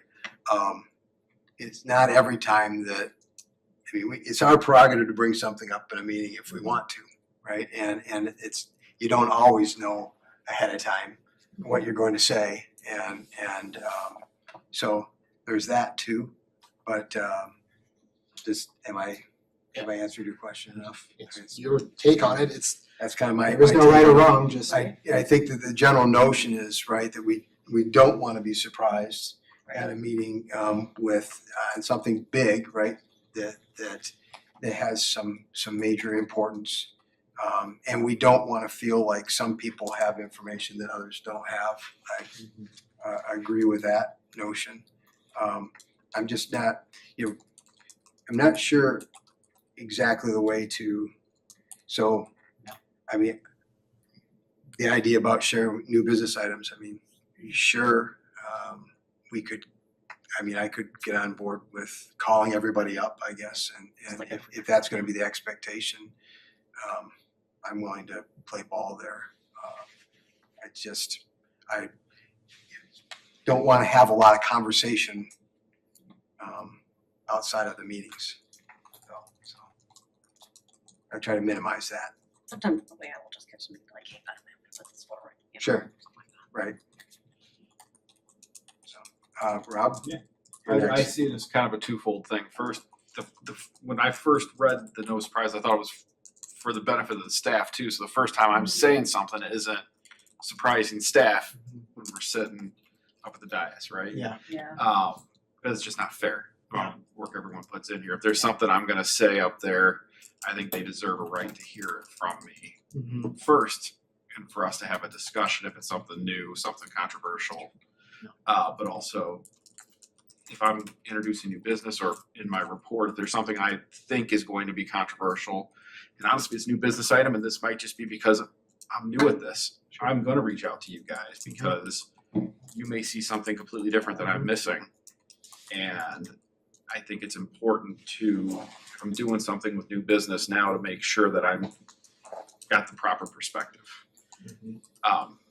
Unless it's something I think is just so simple, but that's kind of how I look at the no surprises. Does the mayor get to weigh in too? Of course. I hope. He's part of it. What's written in the gray box encapsulates sort of my understanding of the intent. But I think Tammy touched on something that's important, and that is the intent aspect of it. There are 7 people sitting here and another half a dozen over there that are communicating in various ways at different times. And so the goal, and we don't always hit the goal. The goal is a goal. If you hit it every time, it's not a goal. It's SOP, but is to end up in a situation where the 7 of us and our staff are all dealing with the same expectations for the meeting. That doesn't necessarily predetermine an outcome, but that you would have, we're all talking to whoever we're talking to between Tuesday night when we wrap up and the next Tuesday. We're all talking to staff either Friday or Monday or both, right? And so, not that there's, this can come off sounding like there's predetermined things, and that's not what it is. But if you go into a meeting, I'll give you an example of what was a surprise, although I think it was unavoidable, right? But we had a situation not long ago that had to do with, I think it had to do with vacation. And as the meeting twisted, the expectations that everybody went into the meeting with got changed because council members had opinion changes. There's no intent problem there, right? That just kind of is the reality of 7 people working through a subject. You could easily have a situation, and I certainly know we've had them in the past, where several people decide they're going to make sure that they deep six something ahead of time. That's a surprise now, right? But they could feel and look the same way to a lot of people. It's this intent of us all having the same expectations about how the meeting's going to go and what information we're dealing with. Think back to a McCarthy laundry list, right? We don't really want to have a situation where we've all gotten a packet of information on Friday. We've all had a series of conversations with staff one-on-one on Fridays or Mondays or both. And then we show up at the meeting and we're anticipating a conversation that suddenly is changed because somebody's got their list of reds they're gonna lay down. It's an intent to try and create an environment where the expectations are shared and the information being used is also shared. Stuff is gonna come up. I think of another one, that vacation one came up, another one that I can think of recently where, you know, I think I threw a surprise down on people. We had a conversation within the last month or so, and I made a comment about actual dollars associated with pension stabilization fund shifting. I think I called everybody and said, hey, here's what to expect from me, but it was not nearly that defined. And frankly, it's because I'm still processing it. But in that instance, it was a surprise because it wasn't anybody's packet. Certainly the public didn't have access to it. Yeah. But I don't think anybody felt like there was a intent problem there. You know, so it's, I think one of the reasons Leslie talked about it's not always that straight is because there is an intent aspect like Tammy was talking about. That's part of that. Yeah. There are going to be times when we think of something between Monday and Tuesday night or between the 4 o'clock Yeah. issuance of stuff. There are also going to be times when we come up with something that, you know, we talked about something one week and some friend of ours saw that and knew that conversation and sent us something and we forgot to send it on. But I think those are pretty obvious, like many of these things, when we start sort of evaluating the intent on the group and whether or not we're meeting the expectations of the group. My brain kind of goes back to cannabis. I feel like when we had cannabis discussions, there was a real big mix of my changes that were probably had some intent behind them and some changes that probably didn't have some intent behind them. And so, Wasn't It as got straight real as we messy. wish. yeah. Is that helping? It's super helpful. I think, so my interpretation, is, I think, similar to what I've heard. So that's good. I think it is, when we think about things like new business or, ideas even for priority action items, which I think historically we've been much more conversant on than when it comes to something like new business. I have struggled mostly with the data sharing and getting to a little bit of sort of the Friday meetings, which is like our Monday meeting, except everything is being presented to you and the mayor pro tem historically in advance. There have been times when information has come out of that meeting and has been shared with either selected commissioners or the public. And to me, that's where the no surprises just simply falls apart. Because while intent feels a little bit subjective, my intent may be to try to persuade a fellow commissioner to see things my way, but leveraging data that the remainder of the commissioners don't have doesn't feel like adhering to a no surprises rule. So for me, sorry, I just cleared my throat and caused a feedback that's about 850 hertz. Thank you.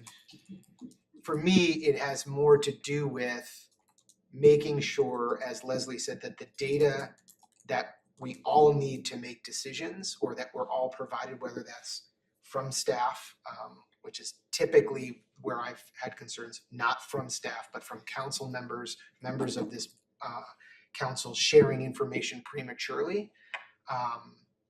That's, again, just where it falls apart for me. If that happens, then it becomes a tactic or maybe a strategy to move something in a certain direction or influence something outside of us.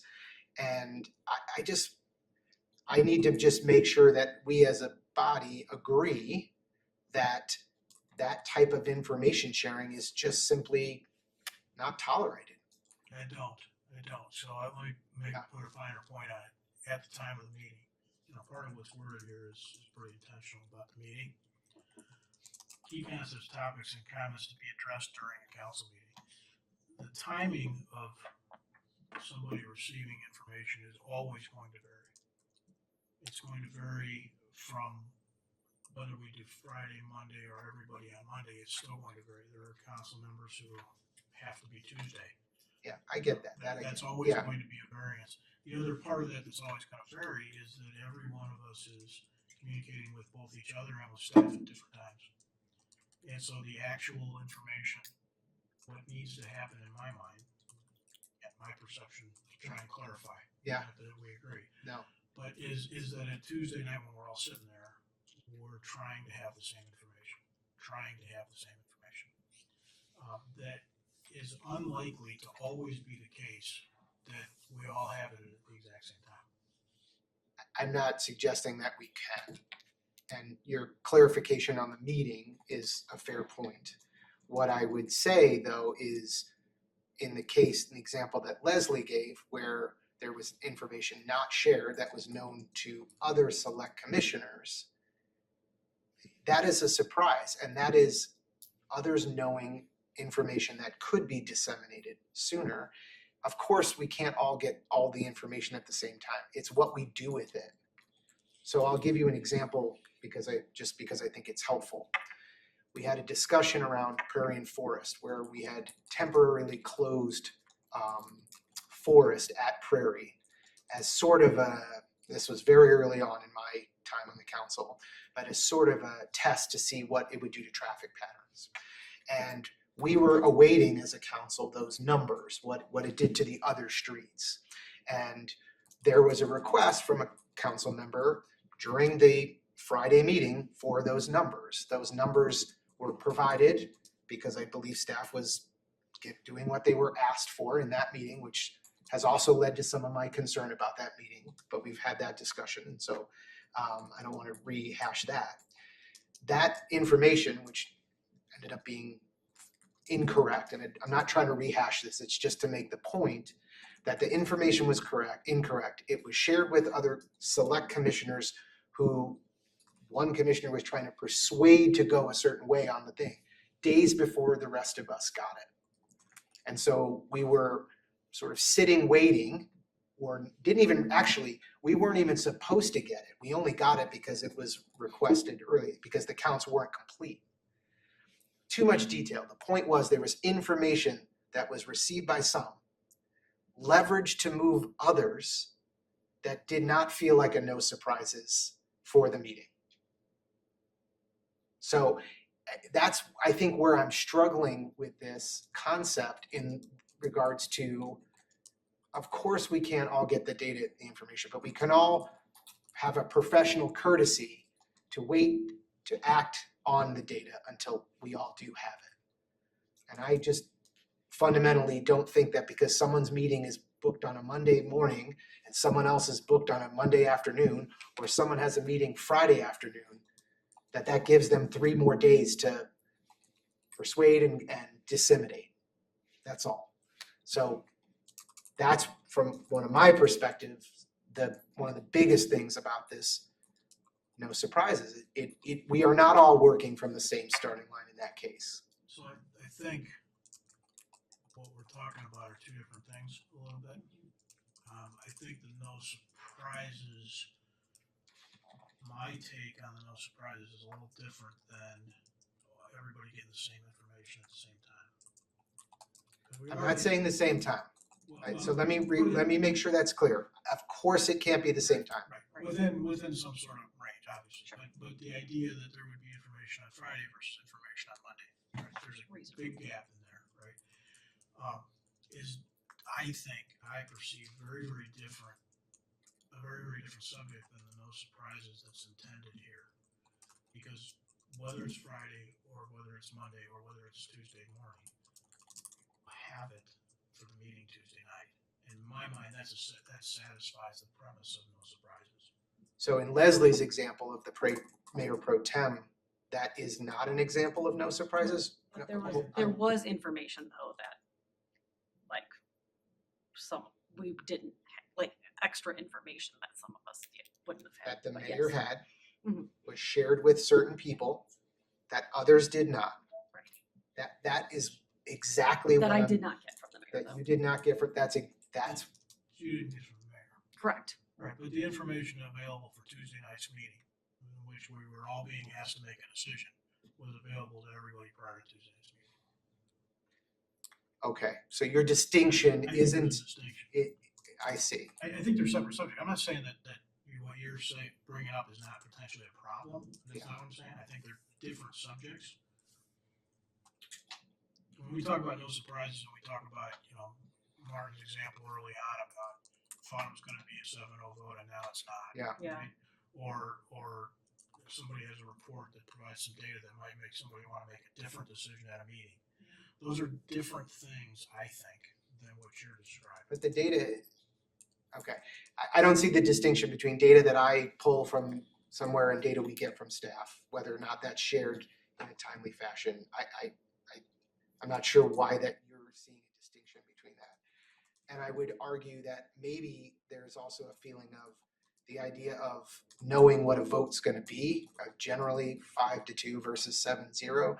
I think there has been more of a desire to have those conversations on the dais and maybe it not be so discussed. So Well, let me just clarify something in my own defense. Is I'm not, Yeah. actually, I prefer Yeah. having yeah, I all know the you do. conversations up there. Yeah. Yeah. I actually, unless there's a reason to, hey, I want you to consider this, or I've learned this information because it will help Right. the conversation. I want it up there because I want it in front of all of you. Yeah. That's the way I think we all want it.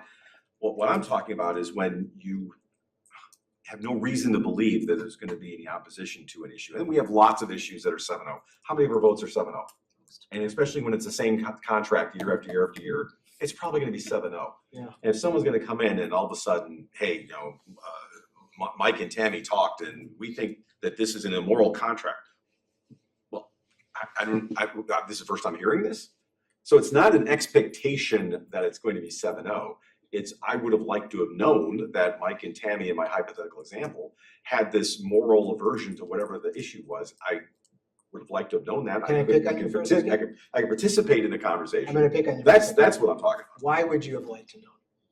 So I can actually engage in the conversation in a mindful and meaningful way rather than having to react to it as in, Chris, look there.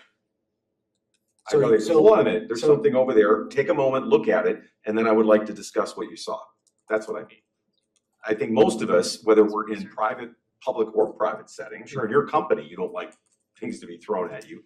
You want to know about them. I mean, I'm sure it happens. All the time. Well, it Yeah, happens. Understood. And I'm talking about I'm talking about the avoidable things, not the unavoidable yeah. things.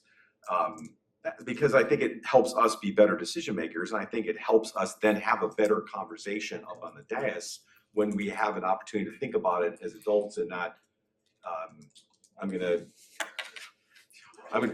give you 5 words, tell me the first thing that comes to your mind, go. Yeah. Extreme, but I understand the point. That's what I'm getting at. We are publishing, remember, we are publishing, and then we are having these conversations that result in an additional set of question and answers, right? That's all happening in advance of Tuesday in an attempt at fulfilling this promise. This is another example. Let's say they tell me all this, and now I'm starting to think, wow, you know what? I'm not so sure this should be on the agenda. I think I want to suggest that maybe this is something we table. Maybe I want to make a motion to table. But if I don't have that thought in advance, I can't. I completely get all of that, and we should probably move on because we're gonna have another conversation. I don't wanna drag down on this, but this has been something I've candidly struggled with so let me just say this. That to me sounds like content. That to me sounds like what my position or anybody's position and the reasons for. And if the expectation, and I'm not saying that's a bad thing, so let me just be clear, I'm not saying I don't agree with you. I just want to make sure it's clear that if your expectation from me is to know if I am against something on an agenda, that you would be looking to me to come to you and say, outside of the meeting, to say, Martin, I don't agree with this, and these are the 5 reasons why. Okay, not necessarily. I think that's too far. What I was thinking of is simply in the conversations that happen, the manager will say, hey, by the way, just want to let you know, a couple of your council members are Right. crazy about this. Oh, okay. Yeah. So now I know that there's gonna be a conversation about it. I don't need your details. I don't even need you to call me. Okay. Because now I think, okay, we're gonna have a discussion about the topic. And I would like to I see. understand that we're, be prepared to have that conversation Okay. as opposed to walking in, well, this has been passed three years in a row. Oh, wait a minute, somebody has an issue. Well, Got it. Okay. so that's I don't great. need you Thank to call me or That's go fair. through all your details. That's totally Just a fair. heads up that Makes sense. we have a couple council members that aren't crazy about this. Okay, all right, then I'll Yeah. be prepared to discuss the issue. Got it. That's all I think. With what's here in the gray box, is anybody not comfortable with what's there? I think it's great. As long as it's in focus. This is great. This is why we have governance meetings. Why was it put in the gray box? It's important. We didn't want to surprise you with yellow. Thank you, it hurts my eyes. We gotta- we gotta give you- Yeah, yeah. It's nice. Other government agency and meetings. Any thoughts or comments on that? We're gonna talk, of course, at our next meeting about boards and commissions, which are sort of adjacent. But as it relates to this list of stuff here and how we do or don't interact, you have So- some thoughts on that? Yeah, just that, I think, Good Mike.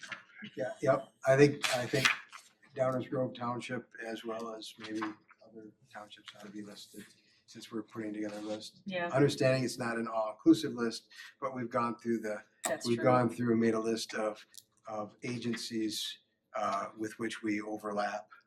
And so that seems to be an oversight in terms of the list. Agreed. Oh, Does there's like it add the DG? Downers Grove Yeah. Township, yeah, it feels And like just that. to clarify, we're actually 4 townships. Correct. Right. Downers Grove, Lyle, Lyle, Milton, and York. York, so we'll make sure that that's reflected as well. And it does say, but not limited to.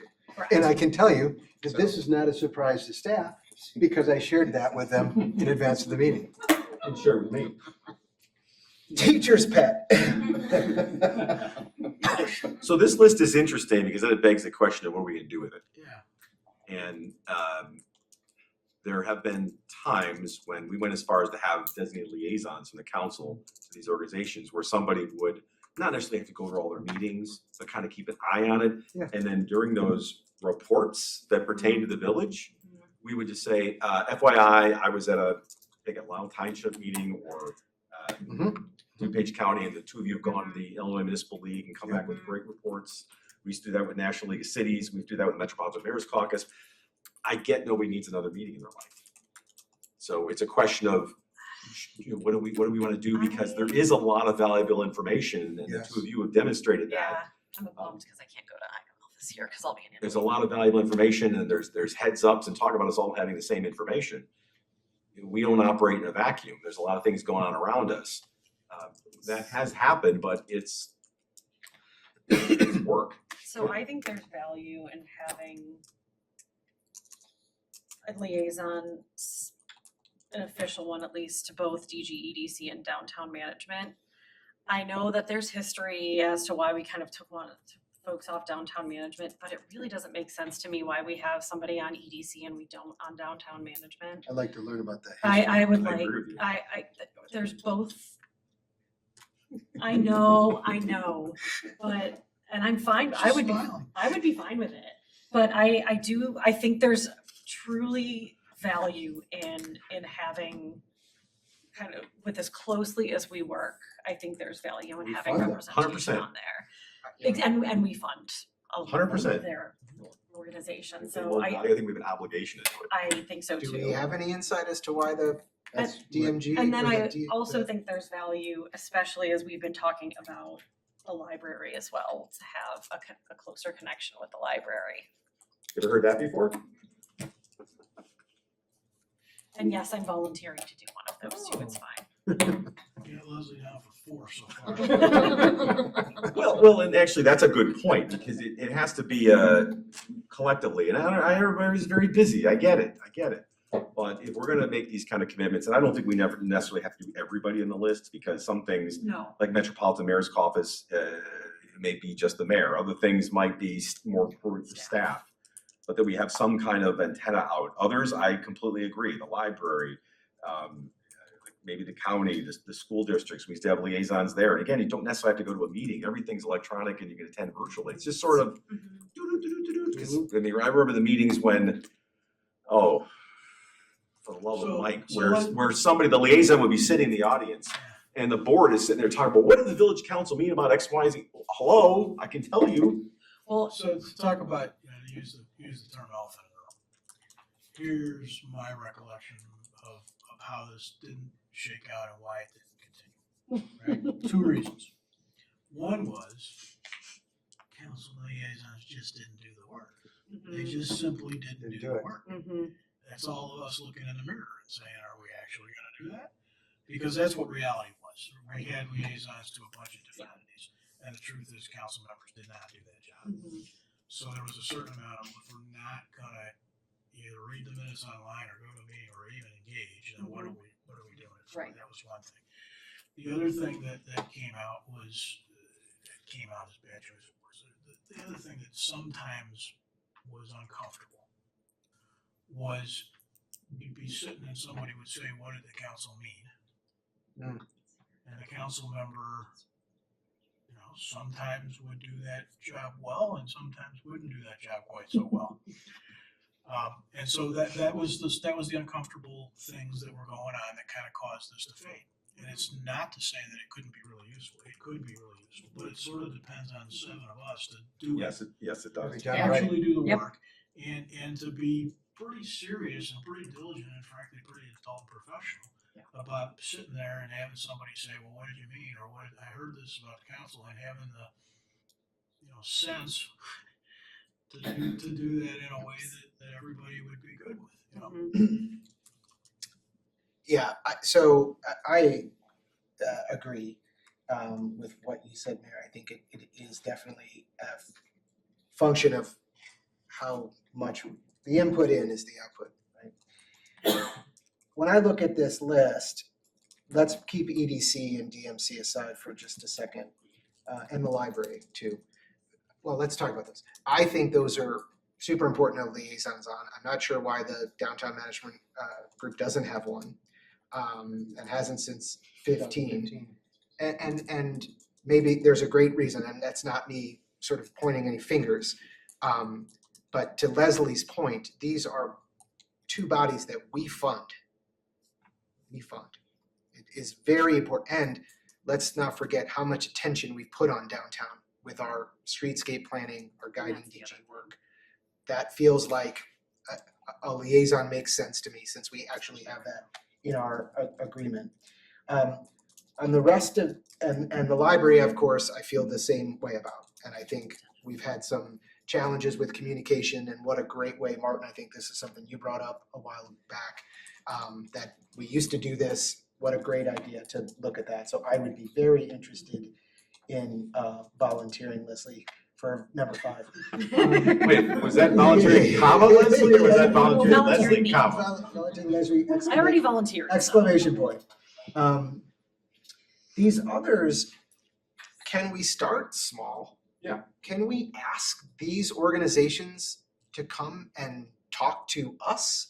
Can we say District 58, I was, sit on the EDC, we had District 58 come in and give us some information around, I can share this, right? Yeah, information, sorry, just wanna make sure. Information around, Do you have information that nobody else had? I Wait a minute, how long have you been holding this?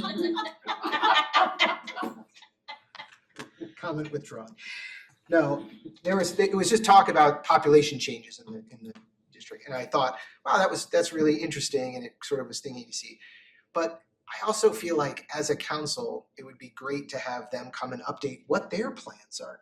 All right, history guy, tell us what we used to do and why we stopped it. Okay. This is gonna be a retreat. Oh, No, I saw the retreat. I watched the 2017 meeting, but that was boards and commissions. Yeah. We also did one with other, Okay, the other. I remember taxing that. I said small. I It was said start Midwestern small. University, I think, Yeah. hosted it for us. Yeah, we did tax and bodies, but no, Yeah. I completely agree. It's very valuable because you'd be. It well, is. So the rule is the staff of all these organizations talk all the time. Yeah. It's the elected knuckleheads that don't. Yeah.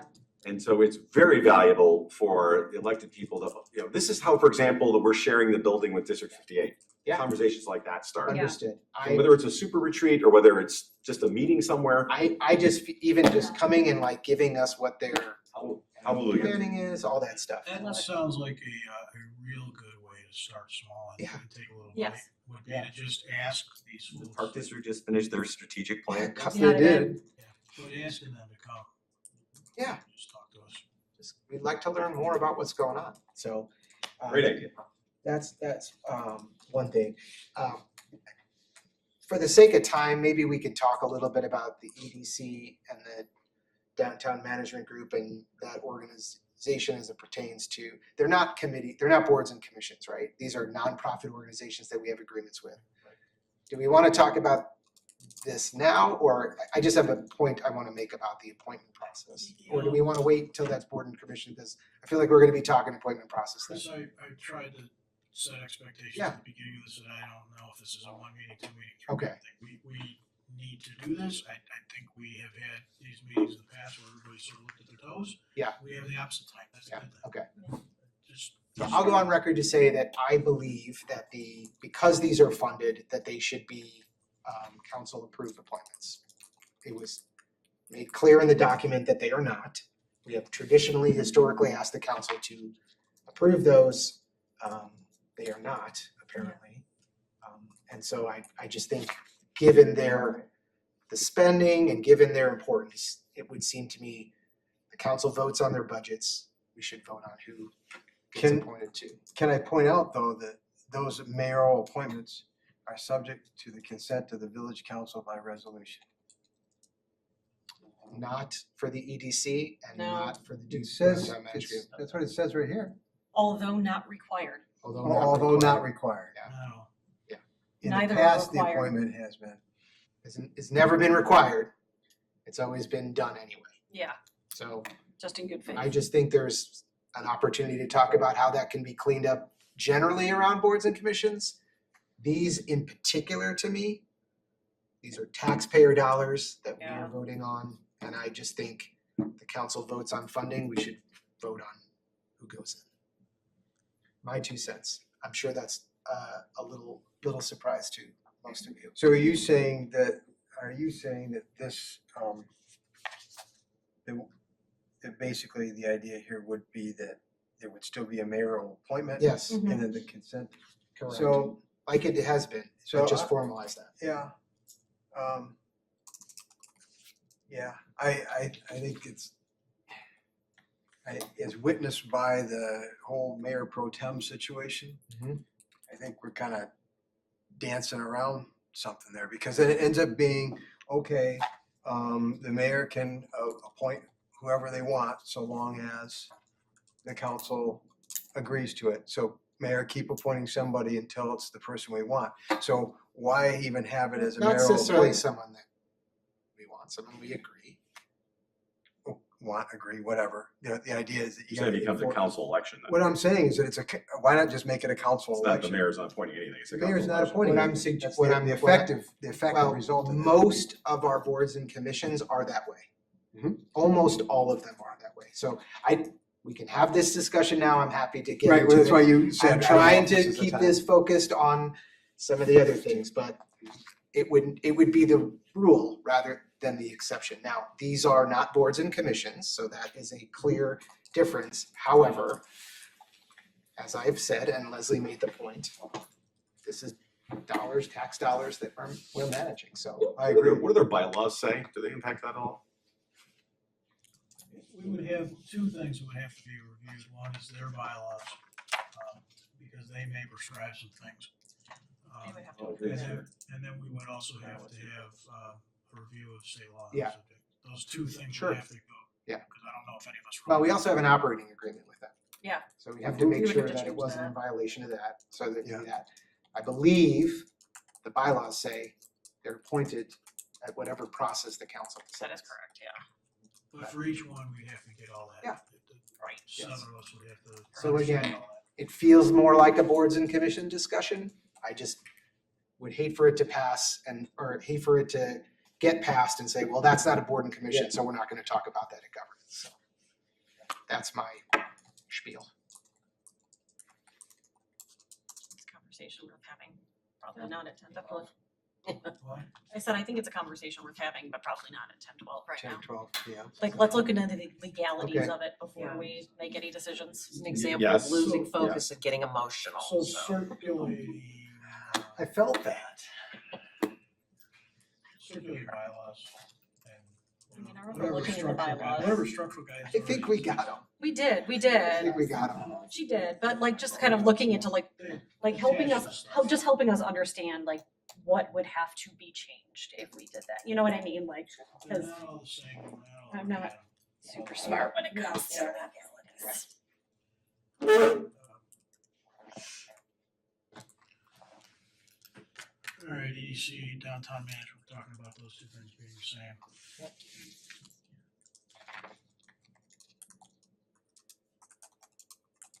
All right, so my notes suggest we're gonna try and come up with some process to invite these folks to talk to us periodically. At least as a starting point, and then when we do that, maybe each one at a time, we do one of those, we can consider whether it makes sense for us to assign a liaison. I would suggest that for the other taxing bodies that don't necessarily have coterminous borders with us, that we do it in a little bit more of a peer-to-peer discussion. I think some of the others, we don't necessarily have to have the board come out. I don't think the DuPage County Board's gonna come out and talk to us, but I think that maybe Yeah. some staff representative who can come out and say what's going on. Sure. Although we all get the emails and reports, and Yeah. I read my District 3 one. Can I just suggest we start from the center and work our way out? Sure, School districts, Sure. sure. park district. But and then- to your point, I think we can sort of have degrees of familiarity depending on, yeah, and then the Yeah. farther we get out, I think it's more just what's going on highlights. Whereas I think there's lots of I know there's lots of opportunities and have been and will continue to be lots of opportunities to collaborate and cooperate with the Park District, District 99, 58, Sandra District, et cetera. So that to me, I think breeds let's actually sit down at a table, maybe not this one, but a table like this and talk to our peers. For example, I was sitting as just a viewer in a District 99 meeting, and they made the statement that the village will never approve electronic signs, so that was quite That is entertaining. not true. Let me just tell you, that's one of my goals before I leave. I may promise Stay to be on topic, people. Man. But I can tell you, that is the Let's feeling over stay there. on This is topic. big. Nope, that was me moving us to the next thing, which is coffee with the council. It was merely a segue. I think it's interesting you two are sitting next to each other. Exactly. Let's be separated next time. Yep. All right, we got some crystal clarity on there. Coffee with the council is the next subject on the list. Mhm. There's a lot of feelings about people that love doing this and people that hate doing this, but I think everybody feels like we should do it. Mhm. Yes. Any, I'm gonna go with my suggestion that I feel like I make every 2 years. And that is, whenever we have like a purpose or a theme, we always get more people. We don't always necessarily have to stick to a specific topic, but if there is a reason for people to come talk to us, we definitely get more participation. So for example, when we were doing the comprehensive plan, we did get people that came there to talk to us about it. When we do the budget discussion, we get people that will come and talk about the budget. Though we've gotten people that have come to talk to us about other things that are bothering them in that moment, and we will still, have conversations. I think there would be value in, even if it's every other month, to at least have some sort of focus area of something that is important and going on in, with whatever business we're doing, so that we can at least try and get more folks to come and attend. And so if we kind of give them a reason to come and have a conversation with us, that might spark more conversation. Well, I Great couldn't That's just agree my more. suggestion. Great idea. We have all these new plans we just passed. I'm sure there's That's lots it. of stuff in there we can talk about. And we saw this through the whole course of doing this work. right? That, you know, we want to talk to you about streetscapes, whatever, but that didn't stop folks from saying, hey, I got about the this same? issue on my street, right? And so I think it's a way to almost target certain Right. populations in Yeah, town that yeah. are more likely to show up, Right. you know, hey, this is something I have some interest in as a group, the bicycle club Yeah. or whatever. And it's just a way to maybe increase the engagement. So we've Yeah. had conversations about this And if before. we can talk about agree. it like at meetings Yeah. and try and do a little bit of, you Yep. know, social media about it, then maybe we can try and get some And then first. we have to make sure people attend. Yes, Yeah. we'll share. For the staff listening and taking notes, and Doug hiding in the back, it's important that, well, from this councilman's perspective, it's important that we make sure, I agree 100%, that some sort of a thing that somebody could latch onto is gonna be good. What we wanna make sure we do is don't create an environment where people don't think they can come with anything. Right. Because Oh, the- yeah. The main, Yeah, still the absolutely, main point is absolutely. just another opportunity in an informal setting to chew our ear on something, right? Devote the first half hour to it and then people can Right. talk about anything I want. It's And I'm exactly. just talking about messaging, Martin. We Yeah. just Yeah, don't you wanna No, I say- agree. Absolutely. It's just the Absolutely. subject. Agreed. It's still coffee with Agreed. the council. We're there to just show up and talk. Yeah. Definitely. I agree, but it also, I mean, with all, you know, appreciation and reverence for the folks that do show up all the time for everything. You know, we want to hear from others as well, right? And so this is a way of trying to target some others and giving them more of a reason to come on a Saturday morning or something. And that's because we want engagement. That's what we want. And it's something we've struggled with and we worked really hard at in guiding DG, and we learned some great lessons with these Mhm. pop-ups and you know, so using those examples and what we learned from that process and just carrying that forward, I think makes a lot of sense. Yeah, I completely agree. I think the idea of specific topics, I guess, and we can work out the execution of it, but I think there's a couple ways that we can do it, right? We can sort of pick what's important to us and what is coming up with us, and those topics may not be as exciting to those residents.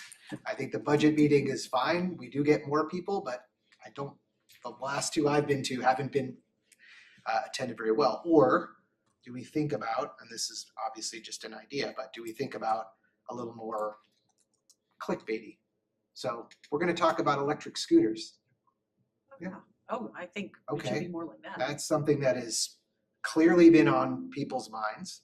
We've had a meeting to discuss it. Mhm. We're still getting emails around it. Mhm. It just feels like a topic that would generate that type of Mosquito spray.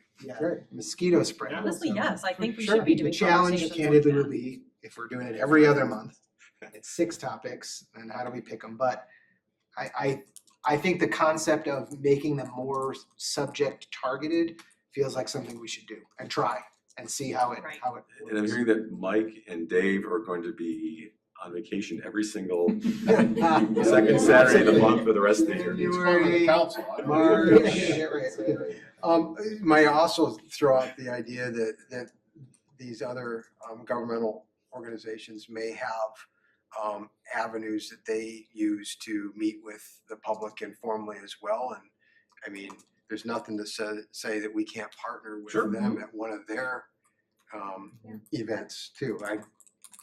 So Sure. make it a double header there and more bang for the buck for the people that are showing up. And who knows, maybe then we end up having some conversations with those other representatives who happen to be there as well. Mhm. So win, win, win, win. Better order some more coffee. I know on these 90-degree days, somebody Yeah, asked me, is it just yeah, hot right, coffee? I'm right. like, well, we've got a limited budget for this, guys. Yeah. We heard that, we got it. What about, the one thing that we have bounced around is locations. Does anybody have any particular feelings or opinions on location? Well, I just threw out the notion that maybe we join, you know, another group wherever they're at. Mhm. That could be something. There have been times in the past when we've taken it kind of on the road. That'd be nice, especially in the winter months. I do feel like the market is nice during the summer months. It just remember, it becomes two things. It becomes a facilitation effort Right. that's different for Yes. staff. Yep. And it also becomes it can be at that point, well, or maybe even an inhibitor to attendance. Yeah, You know, we had one, I can't remember where we had it. We had one at a private entity at one point. Might have been a clubhouse in some development or something. And so Orchard. again, you don't wanna set up what was that, and only for Orchard Brook people. right, Yeah. Be careful about that. yeah. My preference would be to try to keep it at more public places and, Yeah. We had one at and, Fairview Village one time. I think we had one there once. okay, There was just Held some, it at the fire stations. yeah, right? So you that, do that to circulate. Yeah, like public buildings like that, Public Works. yeah. That- I'd keep it to public buildings. that works. Try and stay in public entities. That would be my preference. Mine too. The new well shed. Oh, sure. Oh, wow, have you seen the Good design? looking Oh, well shed. That's Good probably the looking best well well shed. shed I've ever I've seen the existing ones. Yeah. This is a big Yeah, improvement. Big improvement. Big improvement. All right, communicating with the public. Just a quick one. I know we post on social media that the meetings, and we post, I think, a link to the agenda. Could we post the topics in the actual post itself rather than just simply a link to the agenda? I feel like I know how to find the topics on an agenda. I feel like maybe the public, it's just an extra step. I'm hearing the marketing. Well, just a little bit like, Yeah, this is what right. we're planning on talking about, Yeah. and We're trying to get the interest, right? interest. Any concerns with doing that? It's always about word choice and make sure that we know the technical stuff, right? So this group Yeah. can always say that. If we do it, we want to make sure that we actually hit the mark with the Yeah. keyword and we didn't unintentionally bias it.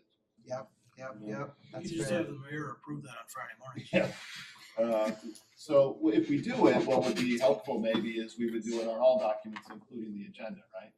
So Yeah, if you're having a hard time understanding it, if we do it, then we'd be Are able you, to. which That's items are you highlighting?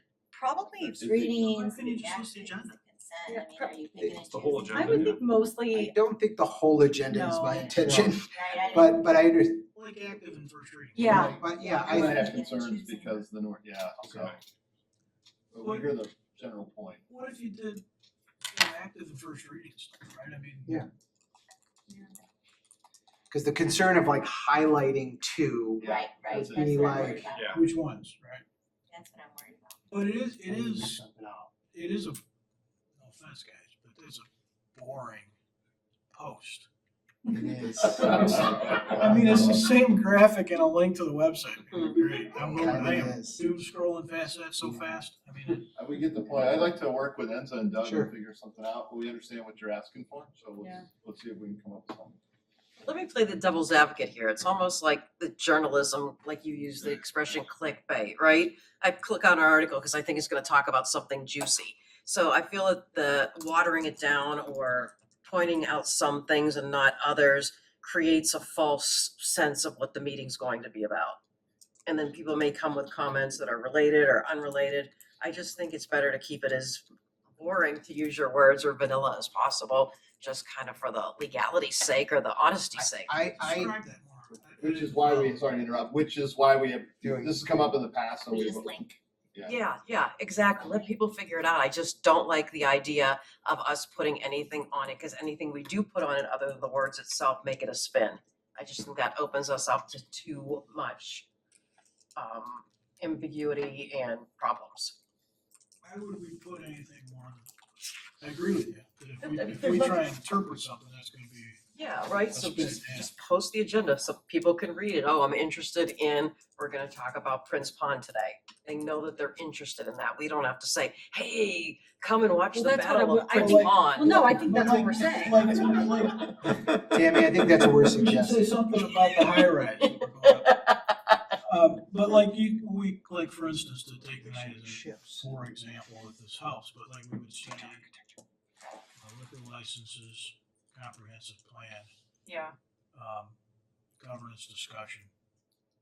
But be that is on what There's the a way to site. summarize. Exactly. No, we No, we no, don't. I think we do in the post, we don't, right? No, we The don't. post is a graphic of like the village. It's a picture It's of just a that, direct link. Yeah, it's a picture of that. it's and a link. time, and it's a link to the Yeah, agenda. Right, and so people would have, and it sounds They would terrible, have to but click. they'd have to want to click through it, and they'd have to want to scroll down. Yeah, So if there's a way to get some short summary Yeah. in front of people. Sounds like staff I has, think we've that's run a, it a couple of times. yeah, Yeah. I think, We'll have to take a shot at it. It gets, I think, yeah, we have Legally, the whole, yeah. all the ideas here on the table. You could take a run at it. Do them all. without doing it. just do every idea we just said. Just do a Next couple. time we have one item on the agenda, we'll. Well, let's be some efficient meetings. You could do a couple of them and just circulate them here and see if people's expectations The are. one item will be social media post discussion. All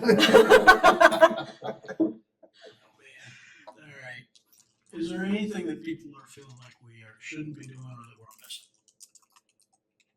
Just that.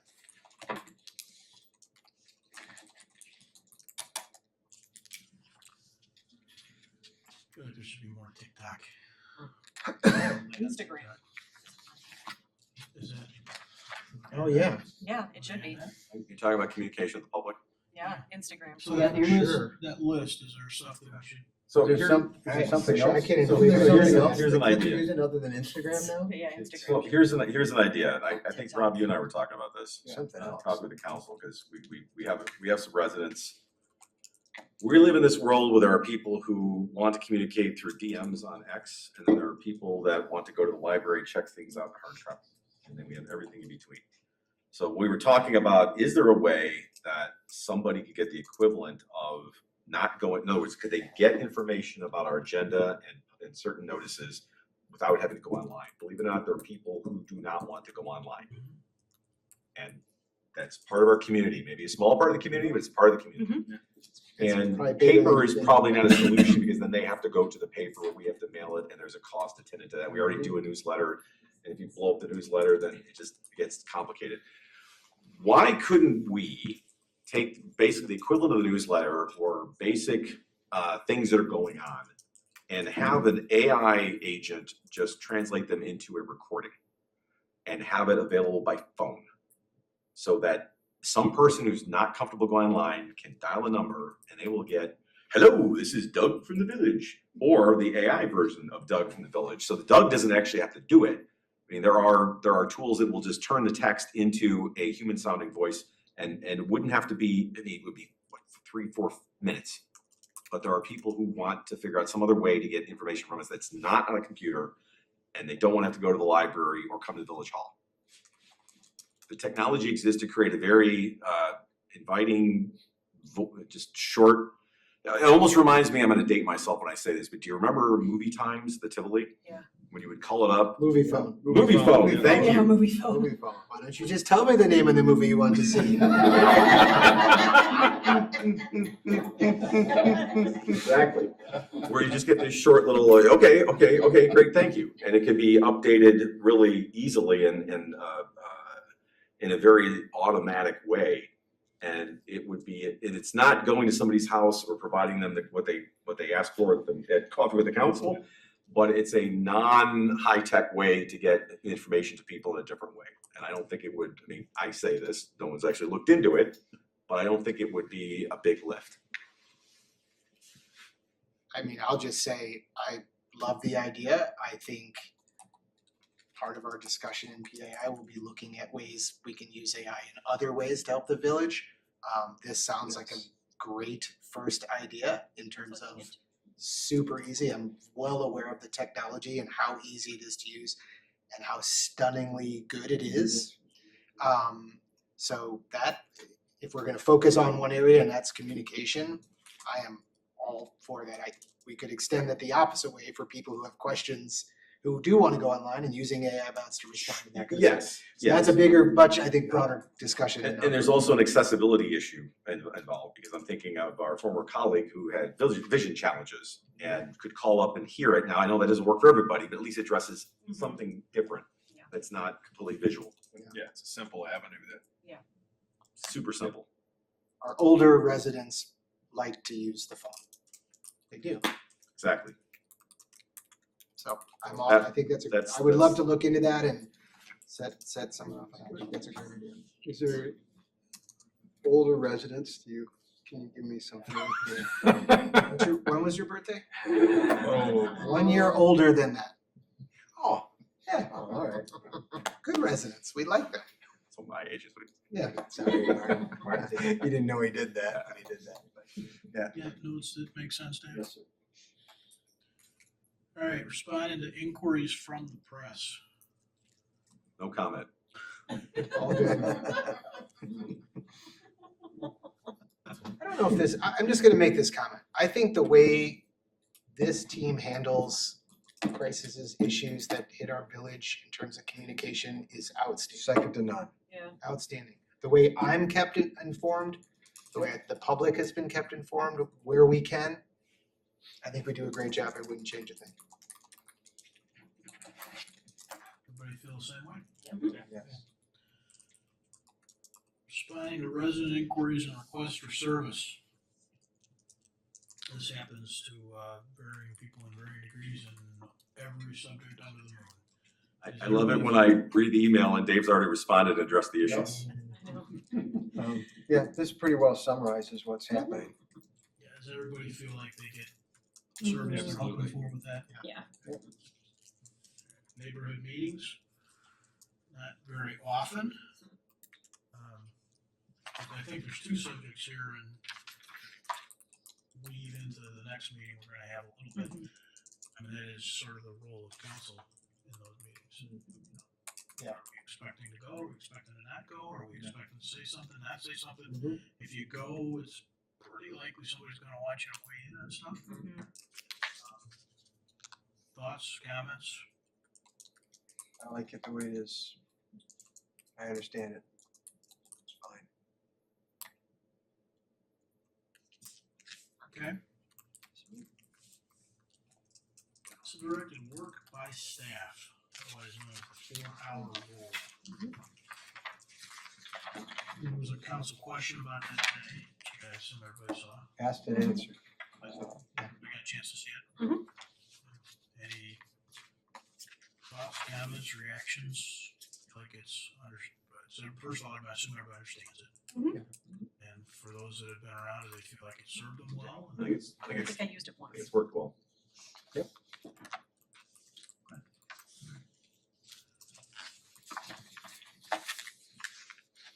think that's it. How about council rules? Mike brought up the one question, I think probably everybody actually needs to make sure we have the right one. Yep. Probably worth going through at some point. Yeah. So just make sure you spin through that, if there is something.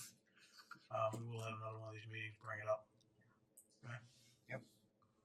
Good? Yeah, I just had a couple of additional topics, but for the sake of the meeting, if maybe I can list them. Yeah. And then Maybe we can add them to the next discussion. Would that be appropriate? that probably makes a lot of sense. Okay. Okay, Yeah, so there are a few things I would like to discuss as it pertains to governance. The first one, we kind of talked about the meeting, and I probably should have brought this up then, but it didn't, is this concept of reopening topics. So there were a couple of instances recently where I felt like I was charged with reopening a topic that was already done. And then I noticed that someone else in the council reopened a topic, and I just think that's worth a discussion. I'd like to get some more clarity about that feedback and what that means in terms of not only from a code standpoint, but just from how we interact. So tied maybe a little to council member reports, but there's been a couple things where I felt like I was using my time correctly, and I was maybe told that that wasn't the right thing to do. So I would like to discuss that. Another thing I would like to, this one's a little trickier to explain in a short amount of time, but I'm just gonna throw the title of it out there that I have. Just, it's a means by which the council can be educated on unique processes that don't happen on a regular basis, that are not based in policy, not based in code per se, not based in state law directly, where they things that we have done in the past that were precedent, things that we kind of carried, and that's kind of the way we've been doing things. How can the council have a clear understanding at the start of those processes rather than during them? So I struggled with the ad hoc committee formation, how that came about, what the policy and the rules around that. Staff did a great job of explaining what amounted to me was some patchwork on how we looked at it.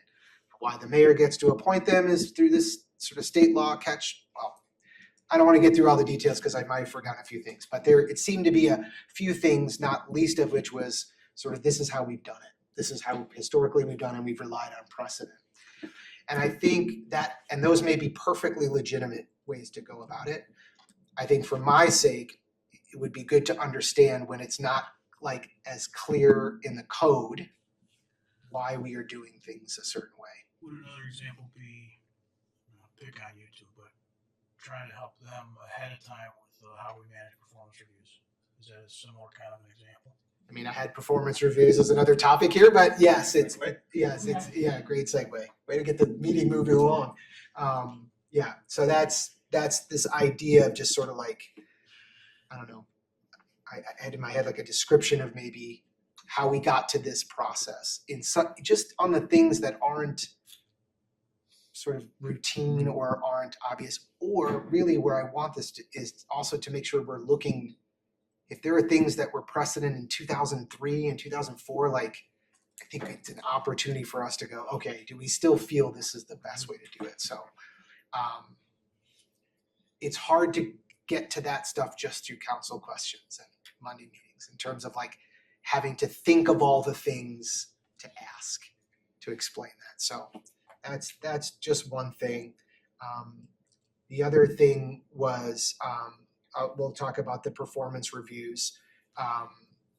I feel like there is a very important discussion we need to have around that. We typically do those in executive session. Our performance reviews of the village manager and the village attorney. My understanding of the process was it was a collective review. I'll just say there were some differences of understanding of how that should go down, and I would just like to have a open conversation about what the expectation of that review is, what the expectation of the outcome of that review is, and each of our commissioners. Let me just be clear. This is not about the performance of the village manager or our attorney, who do amazing jobs. This is about our process in conducting their annual review. So I think I would like to have that discussion if we could. And then lastly, it's just this idea of no fly zone. So the board and commissions policy that we have is that we don't appoint during the time between petitions, I think, are filed, and maybe the ballot is there, and then also through election. There has been, during my time here, some mutterings about sort of trying to keep controversial topics off during that time. That doesn't appear to be a policy or an approach. I think it's worth a discussion on whether or not the boards and commissions thing is still valid. It's been around for a long time. And maybe that's part of the boards and commission conversation. But I also just maybe want to have a discussion if no fly should be applied anywhere else. I'd love to revisit that. We have sort of this some statutory stuff, annexation stuff we can't do, but that's statutory if there's anything we want to think about as a council. And not to talk about it now, Yeah. but candidly, that was a reflection of the council at the time. Okay, I- perfect. Frankly, it's Yeah. one of those things I was gonna fight, like, okay, Okay. but I agree with you. So maybe for next time. Mhm. Great. That's great. Does anybody else have anything similarly that they wanna, just throw a topic out there that we'll tee up for next time?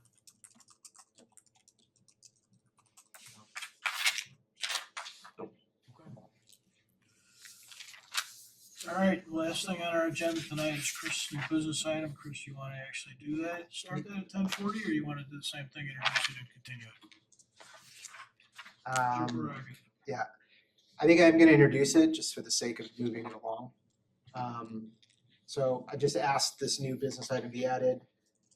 It's a proposed amendment to section 217, which is our municipal code regarding the mayor pro tem appointment process.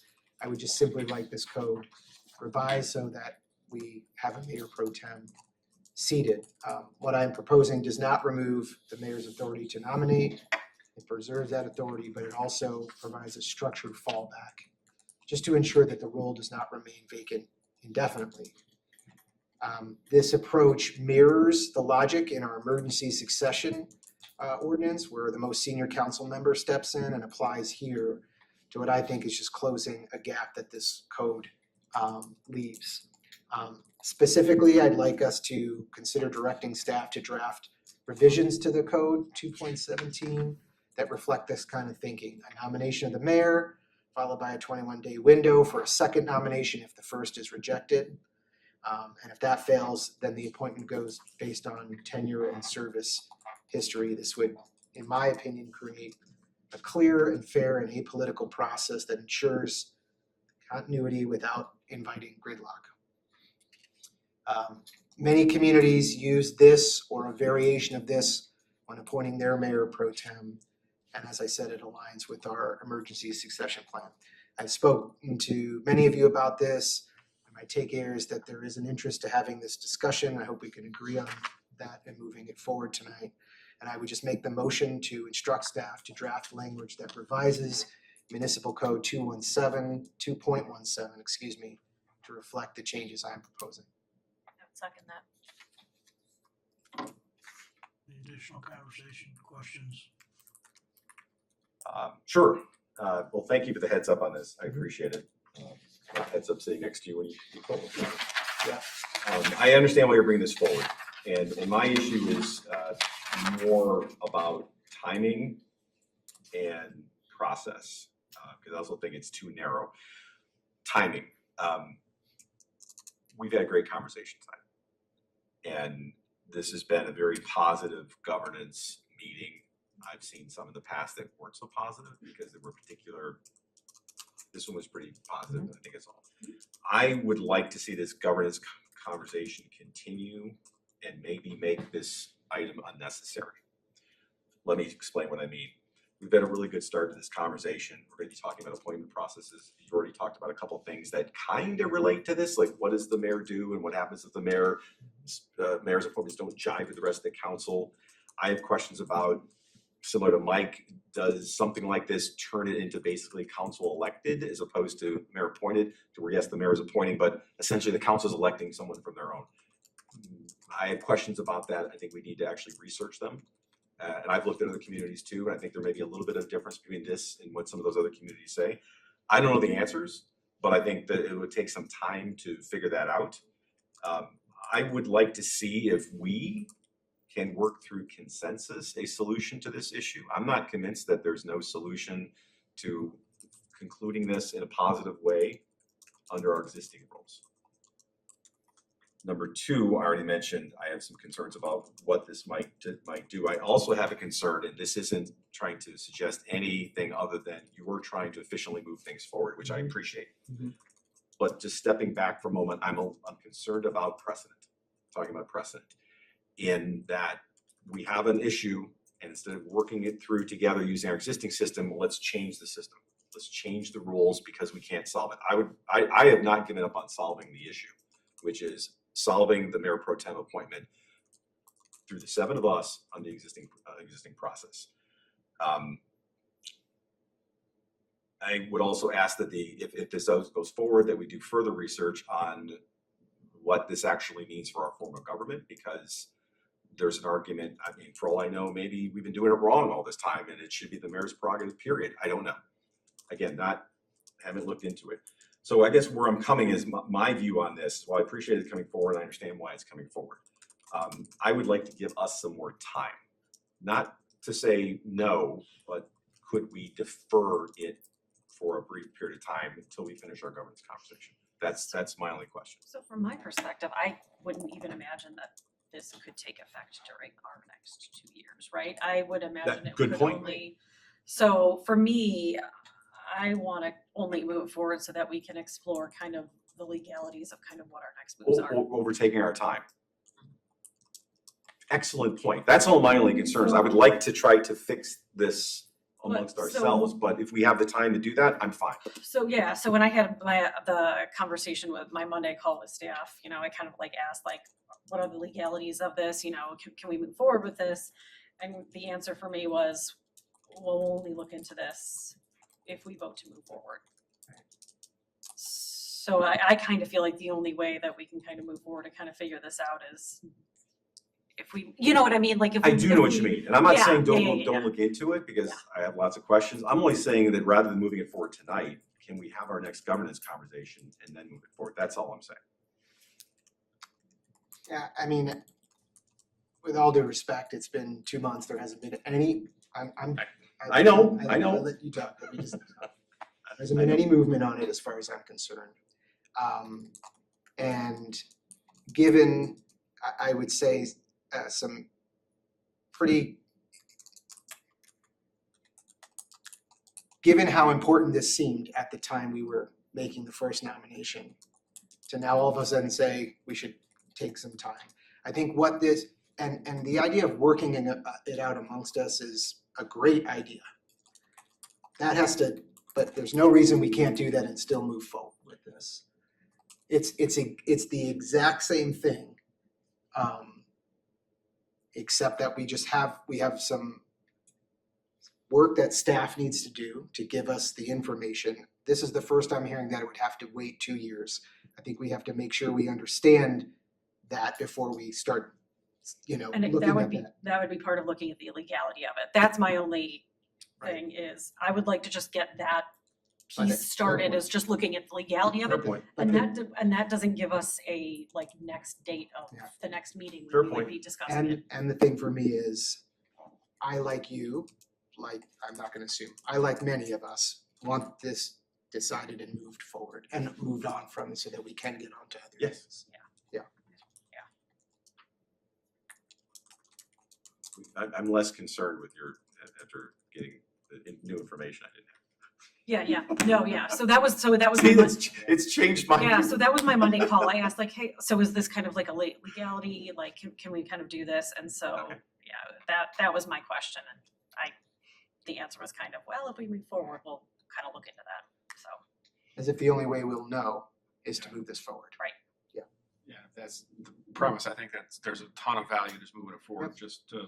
Well, we do have the figure out 4-hour legality. rule though. Me too. Yeah, We could look at something up to 4 hours without having to move forward. So well, I don't mean- think we can't look at it all I mean, without moving it forward. as a council, I mean, why do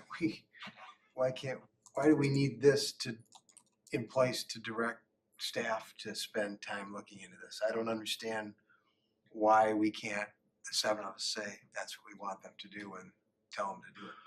I mean, I'm not following. This is a new business item. Yeah. That we're asking staff to work on this. Okay. Well, What I'm saying, if I pull this off the table, Well, let me clarify something, because I think your motion, which was seconded, was to actually have them go draft something. right? Now it sounds a little bit more like, let's look into what's involved in. Well, the way they're before we gonna draft anything. They don't have to draft anything Well, to study the legality. The way I understand it is, in order for them to draft something, they're gonna have to look into something. Yes. So I'm interested in them looking into it and drafting something. If they come back in next time and say we can't for X, Y, and Z reason, that's a different thing that we'll address. But they can't start their work without this type of motion. I don't think that's correct. They have I a don't 4-hour rule. They could do it without any kind of a new business item, but I'm more concerned about, I am not, I'm in favor of investigating the legality and other issues that Leslie raised. I don't also have. But I don't know that also- the drafting has to happen commensurate with that. I am very interested in getting this pro tem role filled and moving on. The 4-hour rule Disagree with you. gives us more time. It pushes it, it kicks it down the road, and I'm just simply not interested in that. All right. Well, I'd rather use the 4-hour rule. Can I ask, so, can I get the motion read back to me, please?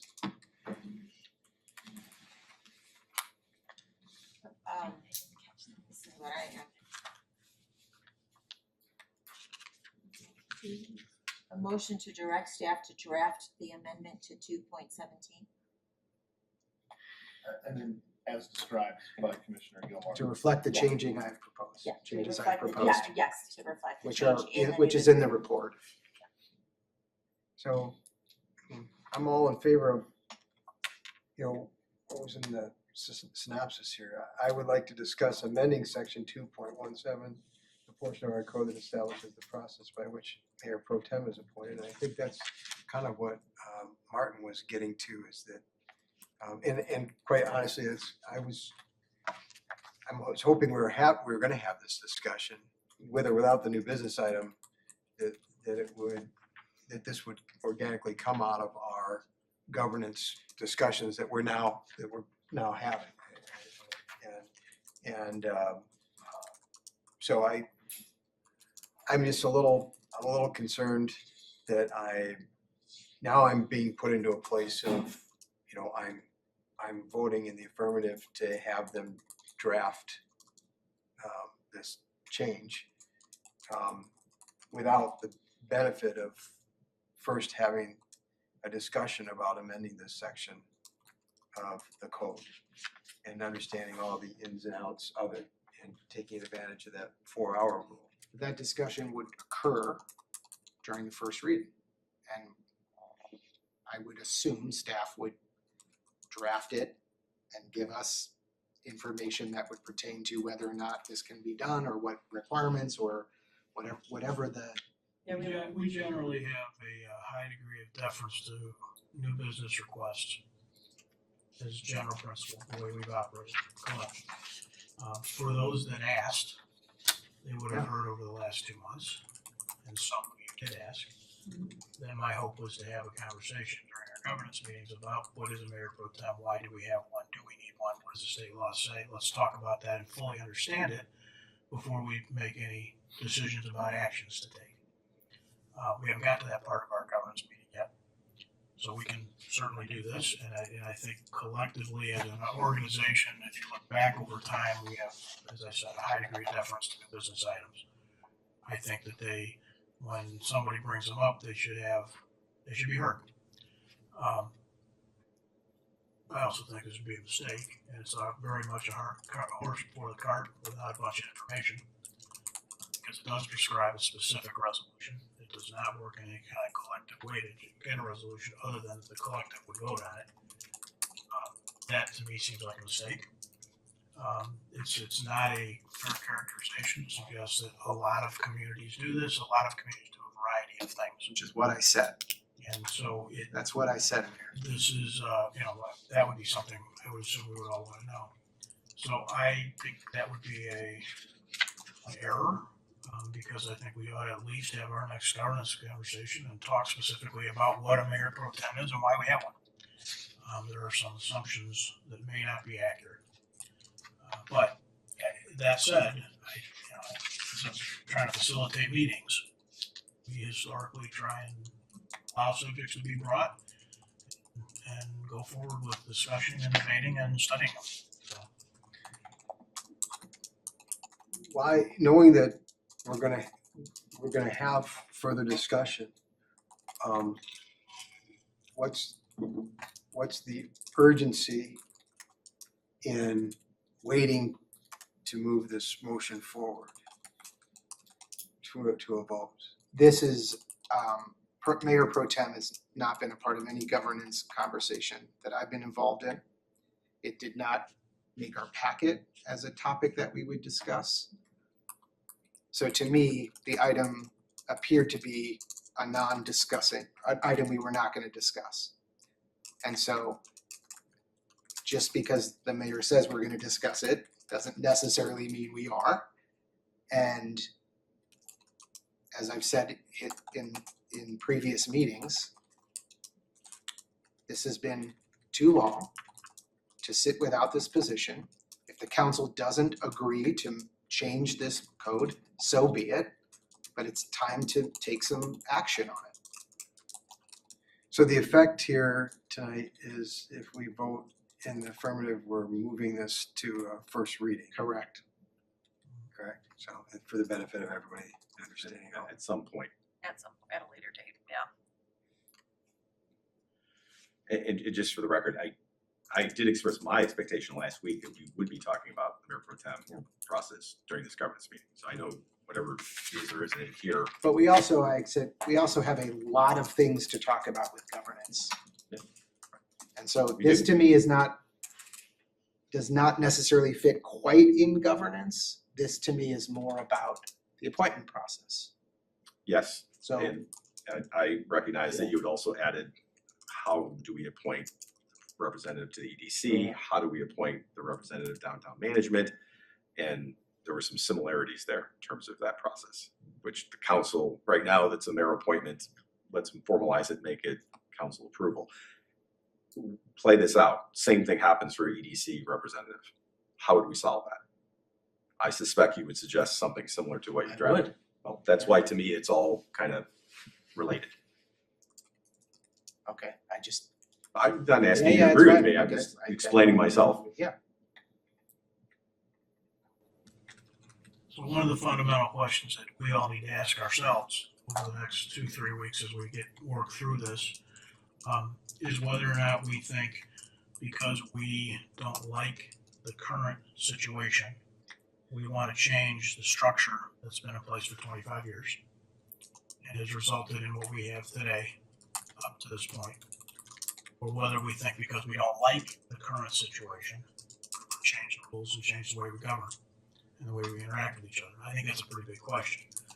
Bit of mischaracterization. yeah, I don't think that's what we're talking about. It's entirely accurate. We also have a This situation. has happened one time ever, Yeah. and we're looking at it right now. And with that in mind, we've decided we want to change the rules.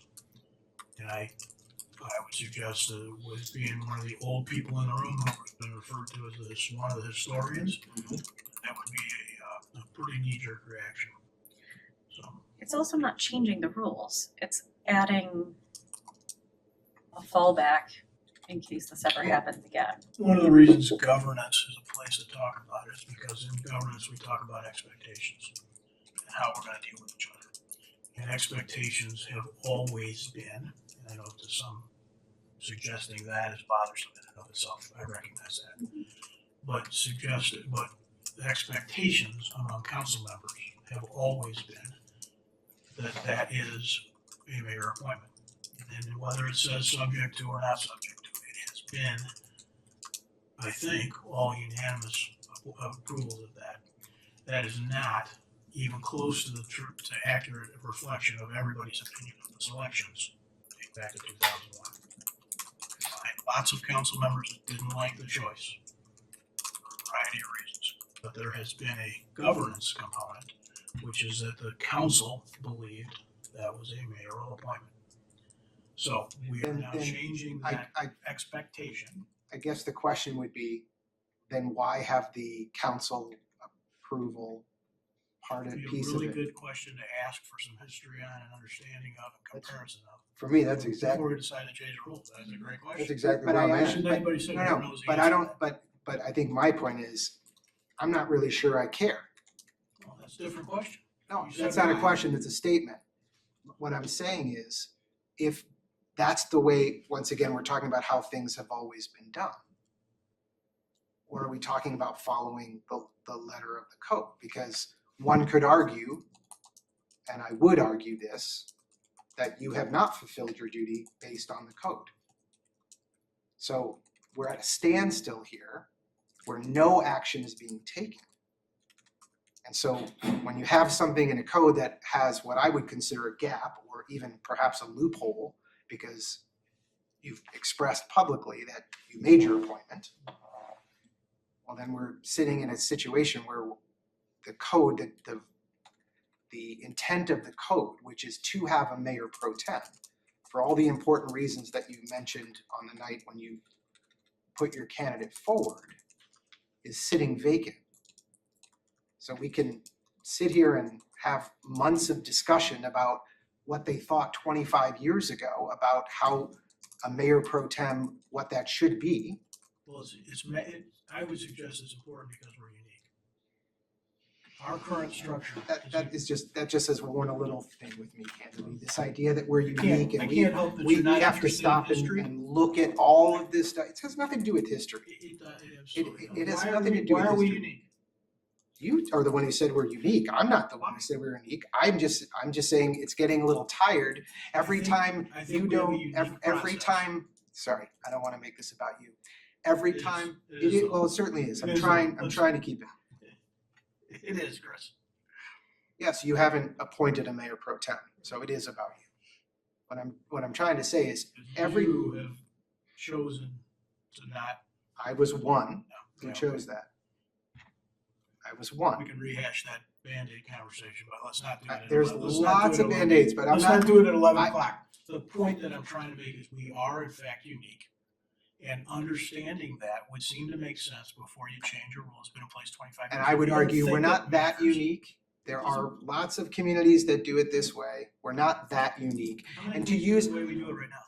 I'll find out and I will send you an email that everyone can FOIA and we'll tell you exactly how many communities there are that do that. They do it the way we do it right now. Yes, Good, well, I'd like to know that. That Okay. seems like a reasonable thing Yeah. to know. I'm surprised you don't know. I'm a little surprised you don't know. Well, you said we're unique. How do you know we're unique? Because you haven't looked at other communities? In touching base with colleagues in the area, I believe we are unique. That's, I haven't. And I I would haven't pulled all suggest the that this, ordinances for everybody to review, Chris. well, I'm happy to do that. What I'm suggesting is this idea of being unique hasn't always worked in our favor. Hasn't always worked in our favor.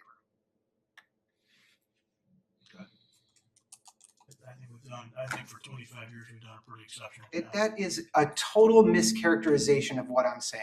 The way you are using the word unique is as if we are somehow better than all of these other communities because the way we do, that we have figured out some secret sauce. I'm not criticizing who we are as a community. We are an amazing community and we've done amazing things. And I am proud to be a resident here. Please do not characterize what I am saying as being some kind of denigrating comment on the village, either staff or the council or the residents. I'm characterizing it as a knee-jerk reaction in a moment. You have 25 years Characterizing of history. this as a knee-jerk reaction. You have 25 years of governance that has been handled through the governance process, which is rules and expectations a certain way. It didn't go the way you wanted, and now you'd like to change those rules. Kind of like the way we appoint library trustees. That didn't go the way I thought it should, and it turns out it was the wrong way to do it. So let's understand if we're doing it the right way right now. I already know we're not doing it the right way because we don't have a mayor pro tem, and there is nothing in the code that will make you appoint one. And you're gonna sit idle with it until we move. And we can have this idea of doing all this research and looking into what other communities and why we're so unique. In a position that you yourself talked about how was important, Let's do this. how then. important Let's it do this was. then. Why don't we dedicate another meeting time to this subject only and sort this out? I'm not interested in that. We can dedicate a meeting by talking Aren't about you interested? what's it. We have a new business item on the table Why do we have a mayor that pro spells tem? out exactly Why what do we're we have a looking mayor to pro do. tem? Why do we have a mayor pro tem? There's lots of reasons we have a There's a lot mayor of pro communities tem. that don't have them. Why do we have one? Okay, now you don't want one? That makes zero, your argument now is because a lot of communities No, don't want my one, you're not gonna step up and appoint one? My argument is that when you don't get your way and you therefore suggest a change of the rules, I think that's a little bit knee-jerk. That's what my argument is. Okay. So, There is a rule in our council rules about making comments like that I will remind you to take a look at those, about how you're making an aspersion about how I'm characterizing this. yes, I am. Okay, well, you violated one of these rules you're so happy to point out. What I'm saying is, you're not appointing a mayor pro tem because you didn't get your way. I appointed a mayor pro tem. No. You chose not to approve. Yeah. And you have not, you shall, that's the word in the language, you shall. I did. Yeah. And now we're sitting without one. That seems like a mistake. I agree, let's fix the code so we get one. All right. That's probably enough of the Bob Chris show for tonight. Does anybody have anything else they want to add? Please no. I think we need a vote. We will need Yeah, I was gonna a, say, we will need excuse a me. roll call on the motion then. There is a motion on the table, which is to direct staff per the circulated draft, I guess is the right way to put it. So Rosa, would you please call the roll on that motion then? Commissioner Gilmartin, Aye. Commissioner Sadowski Fugit, Aye. Commissioner Rowe, Aye. Commissioner Sarver, Aye. Commissioner Davenport, Aye. Commissioner Tully. Aye. Mayor Barnett. Aye, that motion passes unanimously. Anything else for the evening?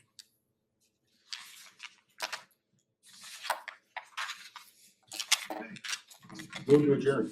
We'll continue this. The Joe Foundation's Oh, goal reports, founding yes. is live. Just wanna let you know. It's live. So you can register now. Register. I have no report. September 6th. No Anybody report, got nothing? no report, no report. Nothing? Grove Foundation, go online September right now, 6th. you can register for the Grove Foundation. Motion's pending, we need a second. Second. All in favor? Aye. That's you, sorry. See how it is. We're adjourned. Try to be efficient.